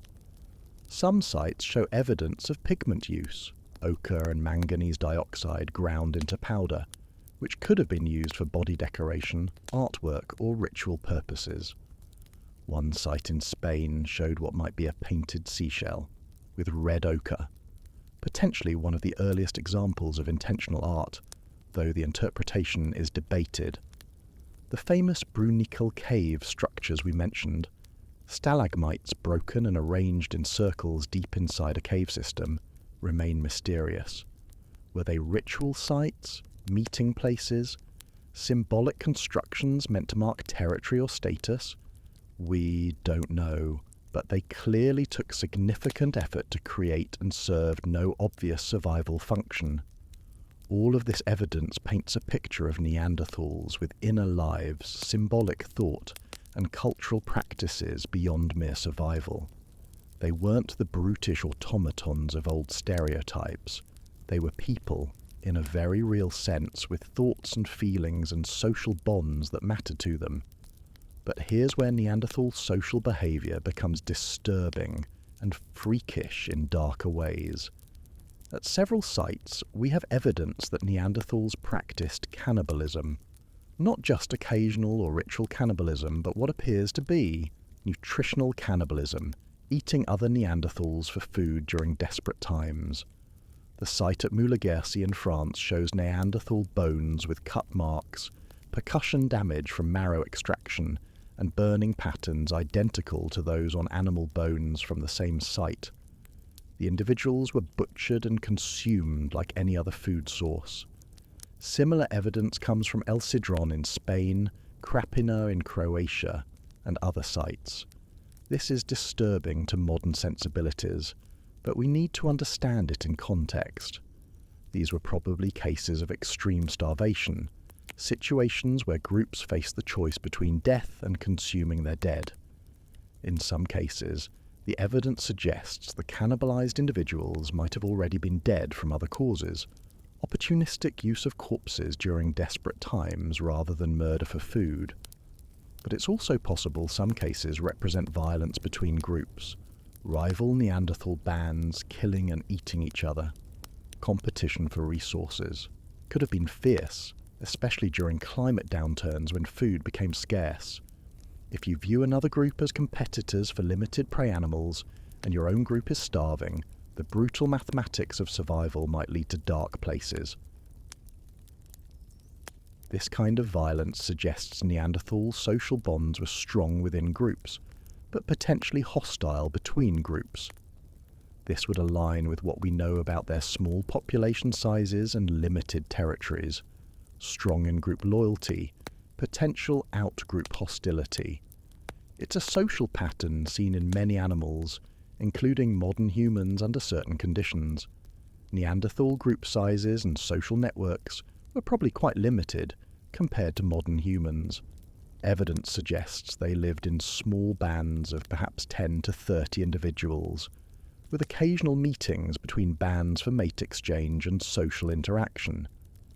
But their overall social networks, the number of individuals they could maintain relationships with, were probably smaller than modern humans. This smaller network size has implications for culture and knowledge transmission. Modern humans can maintain large social networks, share information across many groups, and build cumulative culture through this network effect. Innovations in one group can spread rapidly to others through social learning and teaching.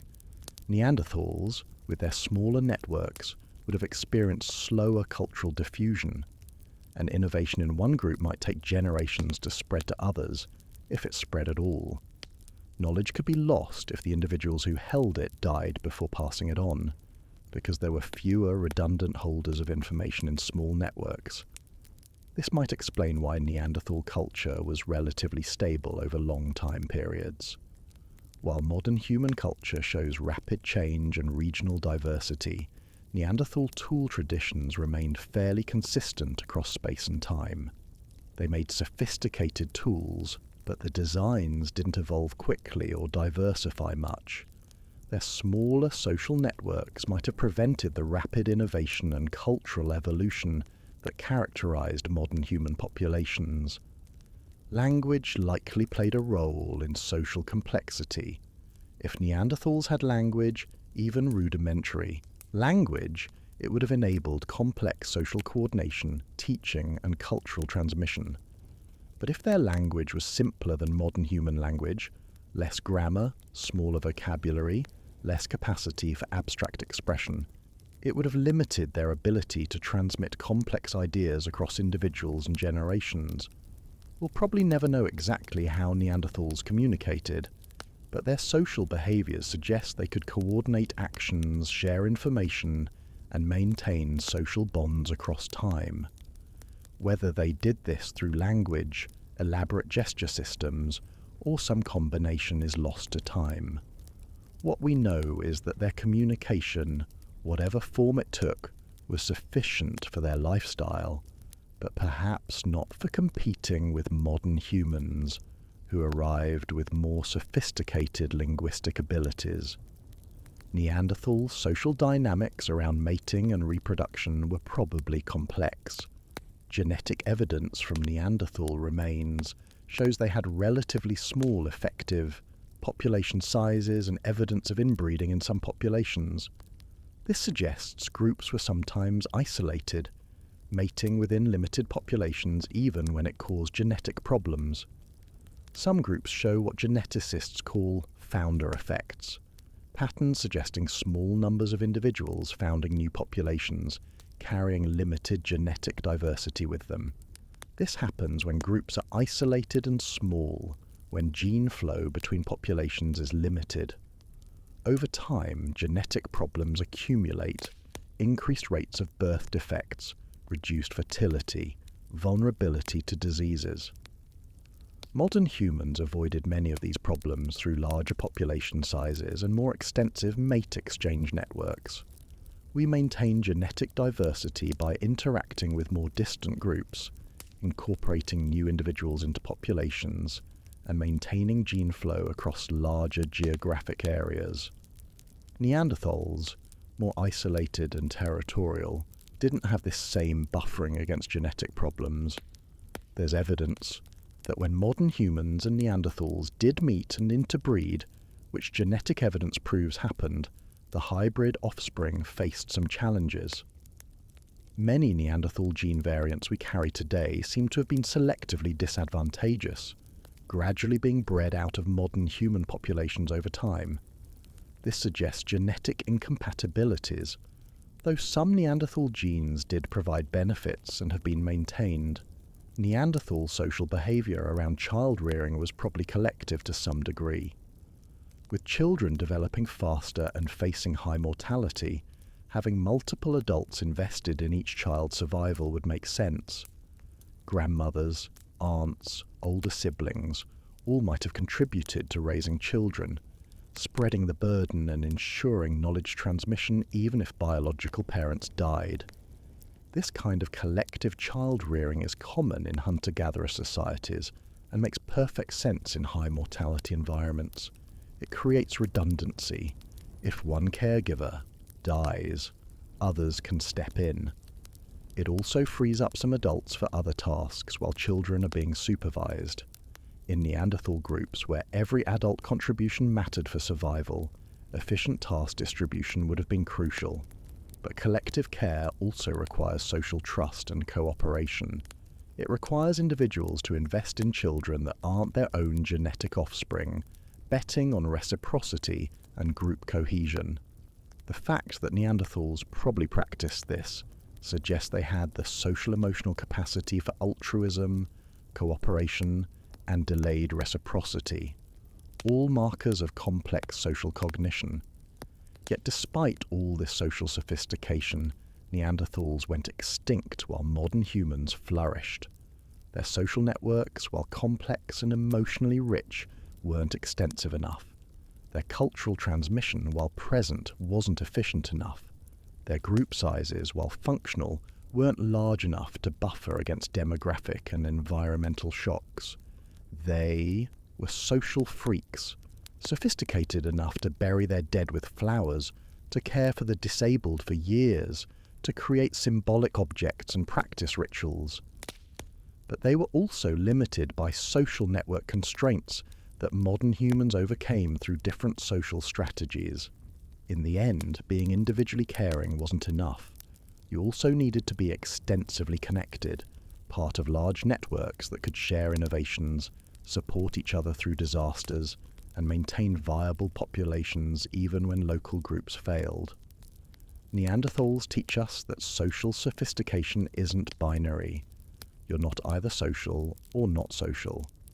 There are degrees and types of social complexity, and different social strategies have different strengths and vulnerabilities. Neanderthals had rich social lives, but those lives were lived in small, intense groups with limited external connections. We have more extensive, but perhaps shallower networks, spread across larger populations with more distant connections. Neither strategy is objectively superior in all contexts. In stable, unchanging environments, the Neanderthal strategy worked for hundreds of thousands of years. But when environments change, when competition arrives, when adaptability matters more than local optimization, the extensive network strategy wins.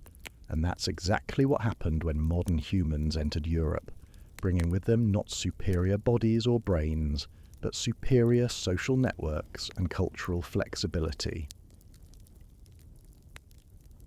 Chapter 8. The Hybrid Mystery. When freaks of nature met us now. We need to talk about one of the most fascinating and weird aspects of Neanderthal history. They had sex with our ancestors, and we carry their genes today. This isn't speculation or romantic theorizing. This is genetic fact, proven through detailed analysis of both ancient Neanderthal DNA and modern human genomes. And the story this evidence tells is complex, strange, and deeply revealing about what happened when two species of humans met. First, the basic facts. If you're of non-African descent, roughly 1 to 2% of your genome comes from Neanderthals. That might not sound like much, but it represents thousands of gene variants that entered the modern human genome through interbreeding that happened primarily between 50,000 and 60,000 years ago, when modern humans first expanded out of Africa into territories where Neanderthals already lived. This percentage varies by population. East Asians tend to have slightly more Neanderthal ancestry than Europeans, and Melanesians have even more when you account for Denisovan ancestry, another archaic human group related to Neanderthals. Sub-Saharan Africans have essentially no Neanderthal ancestry, which makes sense since Neanderthals lived in Europe and Asia, not Africa. But here's where it gets freakish. Those Neanderthal gene variants aren't distributed randomly. Natural selection has been acting on them for the past 50,000 years, keeping some, eliminating others, and reshaping the Neanderthal genetic contribution in ways that tell us about compatibility, adaptation, and evolutionary fitness. Some Neanderthal genes have been strongly selected against, meaning they've been eliminated or greatly reduced in frequency in modern populations. These tend to cluster in specific functional categories. Genes affecting male fertility show particularly strong depletion of Neanderthal variants. This suggests that hybrid males carrying Neanderthal genes affecting sperm production or male reproductive function had reduced fertility. This pattern, reduced hybrid male fertility, is common when different species interbreed. It's called Haldane's rule, and it reflects the fact that sex chromosomes and sex-specific genes are often where genetic incompatibilities first arise between diverging populations. Neanderthals and modern humans had been separated for about 500,000 years before interbreeding, plenty of time for genetic incompatibilities to accumulate. Genes affecting brain development and function also show depletion of Neanderthal variants. This is particularly interesting given that Neanderthal brains were larger than ours. It suggests that Neanderthal variants affecting brain development didn't work well in modern human developmental contexts, or produced less successful outcomes when combined with modern human genetic backgrounds. But some Neanderthal genes have been strongly selected for, meaning they provided benefits and increased in frequency over time. These tend to be genes affecting immunity and disease resistance. Neanderthals had been living in Europe and Asia for hundreds of thousands of years, exposed to local pathogens and diseases. They evolved immune system genes adapted to those specific threats. When modern humans arrived from Africa, we encountered diseases we had no evolutionary history with. Interbreeding with Neanderthals gave us immune system genes pre-adapted to Eurasian diseases. Modern humans carrying these Neanderthal immune variants had better survival rates, so those genes spread and increased in frequency. It's like getting a software update for your immune system, pre-programmed for local threats. Today, Neanderthal genes affecting immune function are among the most common Neanderthal variants in modern populations. You might carry Neanderthal versions of genes affecting interferon response, inflammation, or other immune functions. When your immune system fights off a cold or flu, there's a chance it's using strategies inherited from Neanderthals, who fought similar viruses 50,000 years ago. Other beneficial Neanderthal genes affect skin and hair, specifically adaptations to cold and UV exposure. Remember, Neanderthals had pale skin and probably red hair. Adaptations to northern environments. When modern humans moved into similar environments, carrying Neanderthal variants for pale skin, freckles, and hair color proved advantageous. Some modern Europeans carry Neanderthal variants affecting skin pigmentation and hair texture. There's a Neanderthal gene variant affecting keratin production, the protein that makes up hair and skin, that's common in modern Eurasians. It might affect hair texture, making hair straighter, which could be adaptive in cold climates where straight hair interferes less with wearing hoods and head coverings. This is speculative, but it shows how even minor Neanderthal contributions might have provided subtle advantages. Genes affecting metabolism and fat distribution also show Neanderthal contributions. Some variants affect how bodies store and use fat, potentially advantageous in environments with seasonal food scarcity. Others affect vitamin D metabolism, important in northern latitudes with limited sunlight. The genetic legacy of Neanderthal cold adaptation persists in populations still living in similar climates. But perhaps the most fascinating aspect of Neanderthal genetic legacy is what it tells us about the interbreeding itself. Genetic analysis suggests most of the gene flow went from Neanderthals into modern humans, not the reverse. We see little evidence of modern human genes entering Neanderthal populations, but clear evidence of Neanderthal genes entering ours. This pattern suggests a specific social dynamic, probably modern human groups incorporating Neanderthal females, or modern human males mating with Neanderthal females, and bringing offspring back to modern human groups. If Neanderthal males were mating with modern human females, and the offspring stayed with Neanderthals, we'd see the reverse pattern, modern human genes flowing into Neanderthals. The genetic evidence also suggests interbreeding wasn't a one-time event, but happened multiple times across thousands of years in different geographic regions.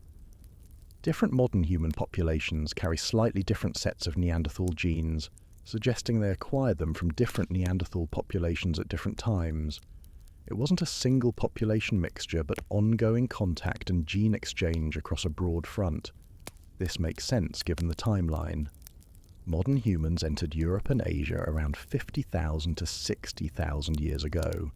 Neanderthals didn't disappear immediately, but persisted for another 20,000 years or more, gradually declining and finally going extinct around 40,000 years ago.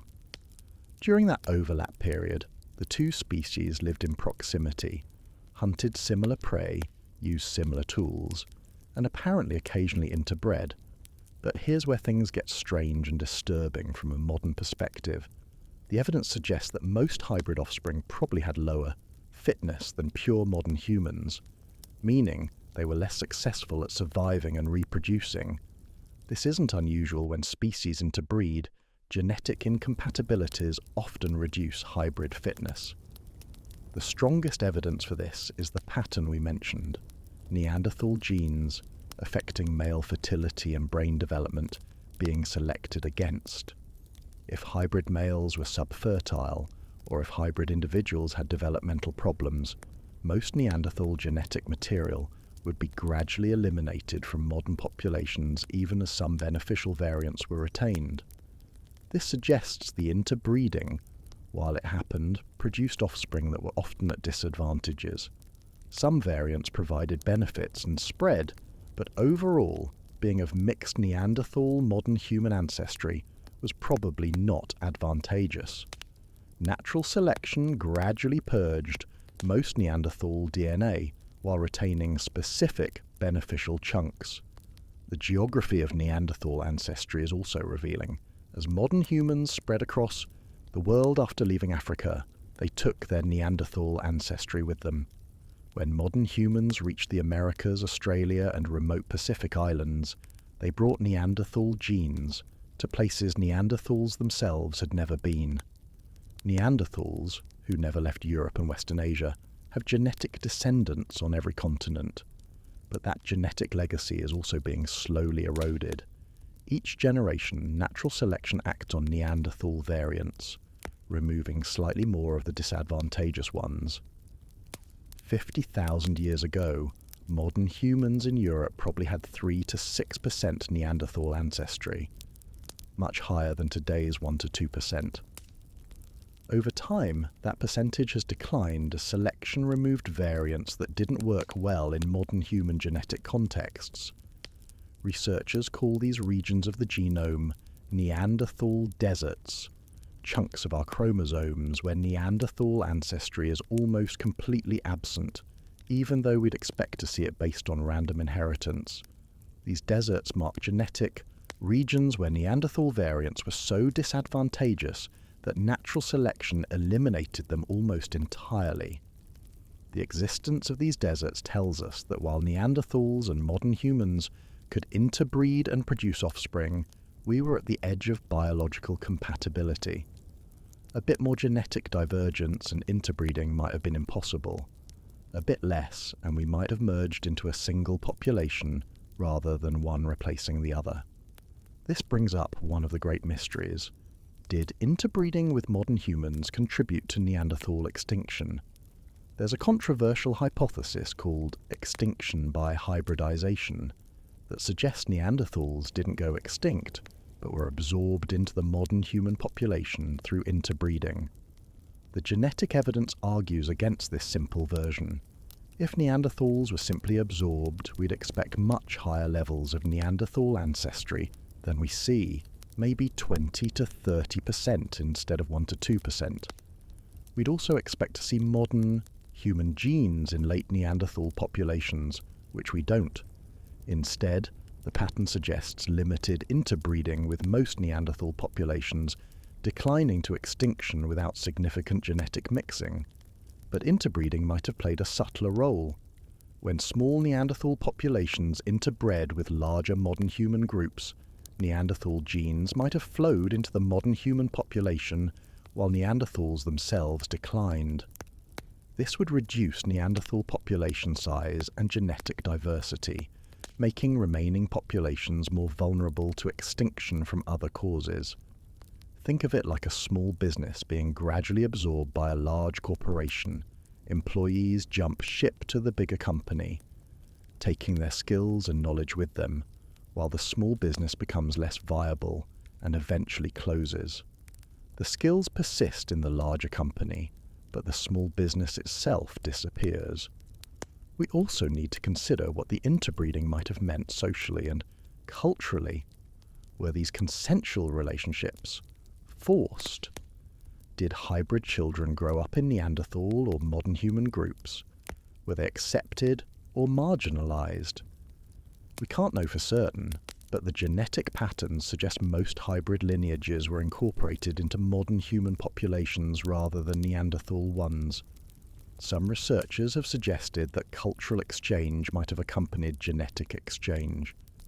When modern humans and Neanderthals interbred, did they also exchange knowledge, techniques, or cultural practices? There's some archaeological evidence for what might be cultural influence.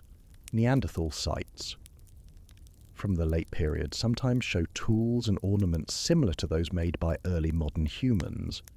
Did Neanderthals learn from modern humans? Did they copy modern human innovations, trying to compete with the new arrivals? Or did some modern humans learn Neanderthal techniques? We have evidence of modern humans using Neanderthal-style tools in some regions, suggesting either learning from Neanderthals or independent convergence on similar solutions. The genetic evidence also reveals that the Neanderthal population that contributed most ancestry to modern humans wasn't from Europe, but from a population living in the Middle East or Western Asia. This makes sense geographically. Modern humans expanding out of Africa would have first encountered Neanderthals in this region. European Neanderthals contributed less to our ancestry, possibly because contact was more limited or occurred later, when modern humans had already mixed with Middle Eastern Neanderthals. One of the most surprising recent findings is that Neanderthal DNA is not inert in modern genomes. It's still affecting us today. Genetic studies have linked specific Neanderthal variants to modern human traits and diseases. Some Neanderthal variants increase risk for depression, some affect COVID-19 severity, some influence skin texture and hair color, some affect chronotype, whether you're a morning or night person. A Neanderthal variant on chromosome 3 increases COVID-19 risk significantly. People carrying this variant are about 60% more likely to require hospitalization if infected. Ironically, a different Neanderthal variant provides protection against severe COVID-19. The same ancient genetic legacy can be both blessing and curse depending on which specific variants you inherited. Neanderthal variants also affect behavior and psychology in subtle ways. Some are associated with increased risk of depression and mood disorders. Others affect pain tolerance. Remember that Neanderthal pain gene variant we discussed. Some modern humans carry it and might experience pain differently as a result. The freakish pain sensitivity of Neanderthals might still echo in their descendants 50,000 years later. There's something both fascinating and unsettling about this. Neanderthals went extinct 40,000 years ago, but they're not completely gone. They persist as fragments in our genomes, invisible passengers affecting our health, appearance, and behavior in ways we're only beginning to understand. Every time your immune system fights off a virus, every time you experience pain, every time you see your hair color in the mirror, there's a chance you're experiencing the legacy of Neanderthals. But this legacy is fading. Each generation, natural selection continues to act on Neanderthal variants, gradually removing more of them. In another 50,000 years, if humans still exist, we'll probably have even less Neanderthal ancestry than today. The freakish species that dominated Ice Age Europe for hundreds of thousands of years will be reduced to a few beneficial gene variants in a population that looks nothing like them. It's a strange kind of immortality to have your entire species go extinct but leave genetic ghosts in your distant cousins, affecting their lives in ways they barely notice and wouldn't understand even if they did notice. Neanderthals were freaks of nature in life, and they remain freakish in death, existing as fragmentary echoes in genomes of a species that replaced them.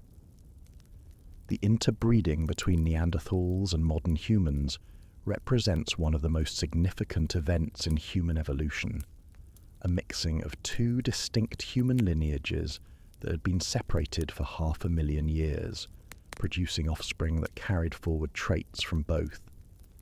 It's a reminder that human evolution wasn't a simple linear progression, but a tangled bush of different populations, some going extinct, some mixing, some prevailing.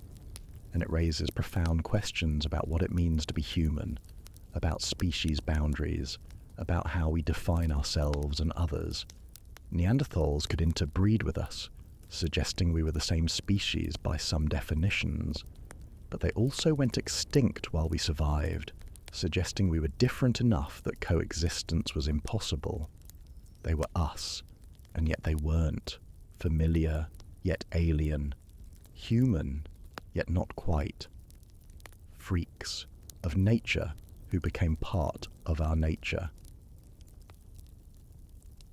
Chapter 9, The Final Mystery. Why did the freaks go extinct? Now we come to the ultimate question that haunts Neanderthal studies. Why did they go extinct? These weren't weak, stupid, or poorly adapted creatures. They were biological masterpieces, perfectly evolved for Ice Age Europe, with brains larger than ours and bodies tougher than we can imagine. They survived for hundreds of thousands of years through multiple climate fluctuations, ice ages, and environmental challenges. And then, around 40,000 years ago, they disappeared.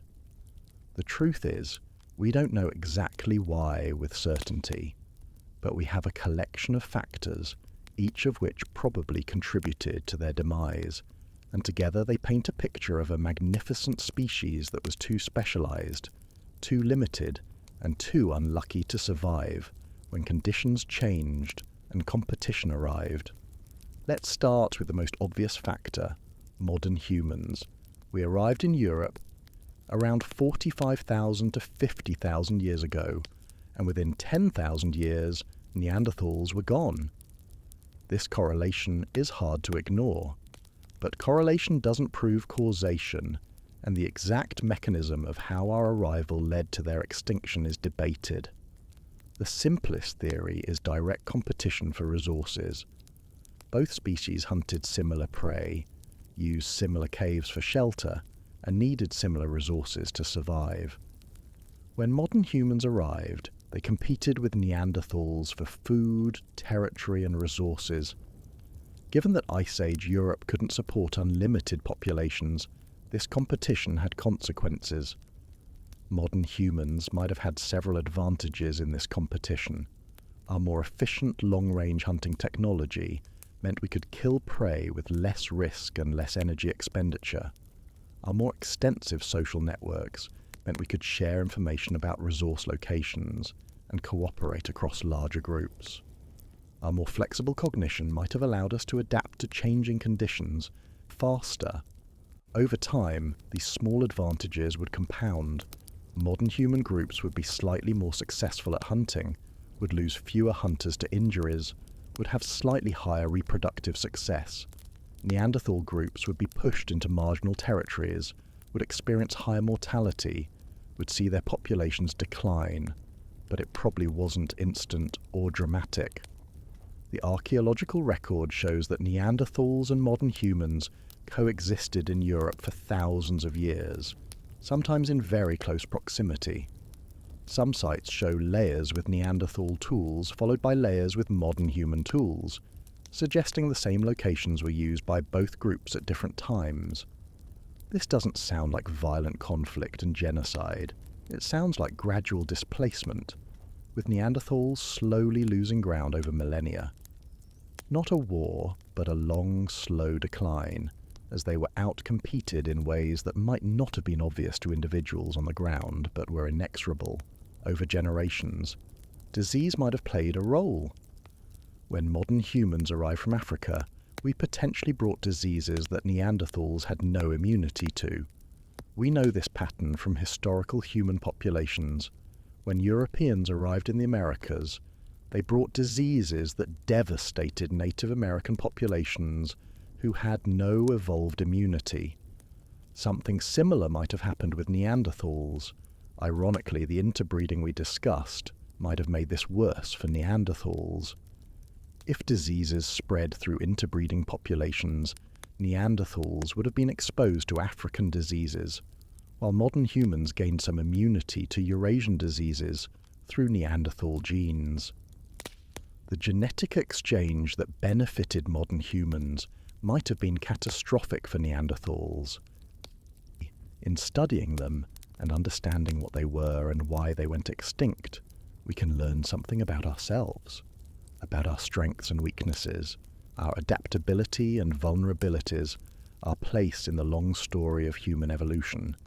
We're the descendants of the species that replaced them, but we carry their genes and should learn from their fate, because in the end, we're all just products of evolution, trying to survive in a changing world, hoping our adaptations are good enough for whatever comes next. Neanderthals were incredible, but incredible wasn't enough. What will be enough for us? Time will tell, just as it told for them. Rest in peace, Neanderthals, the most metal humans who ever lived. You were freaks of nature in the best possible way, and the world is lesser for your absence.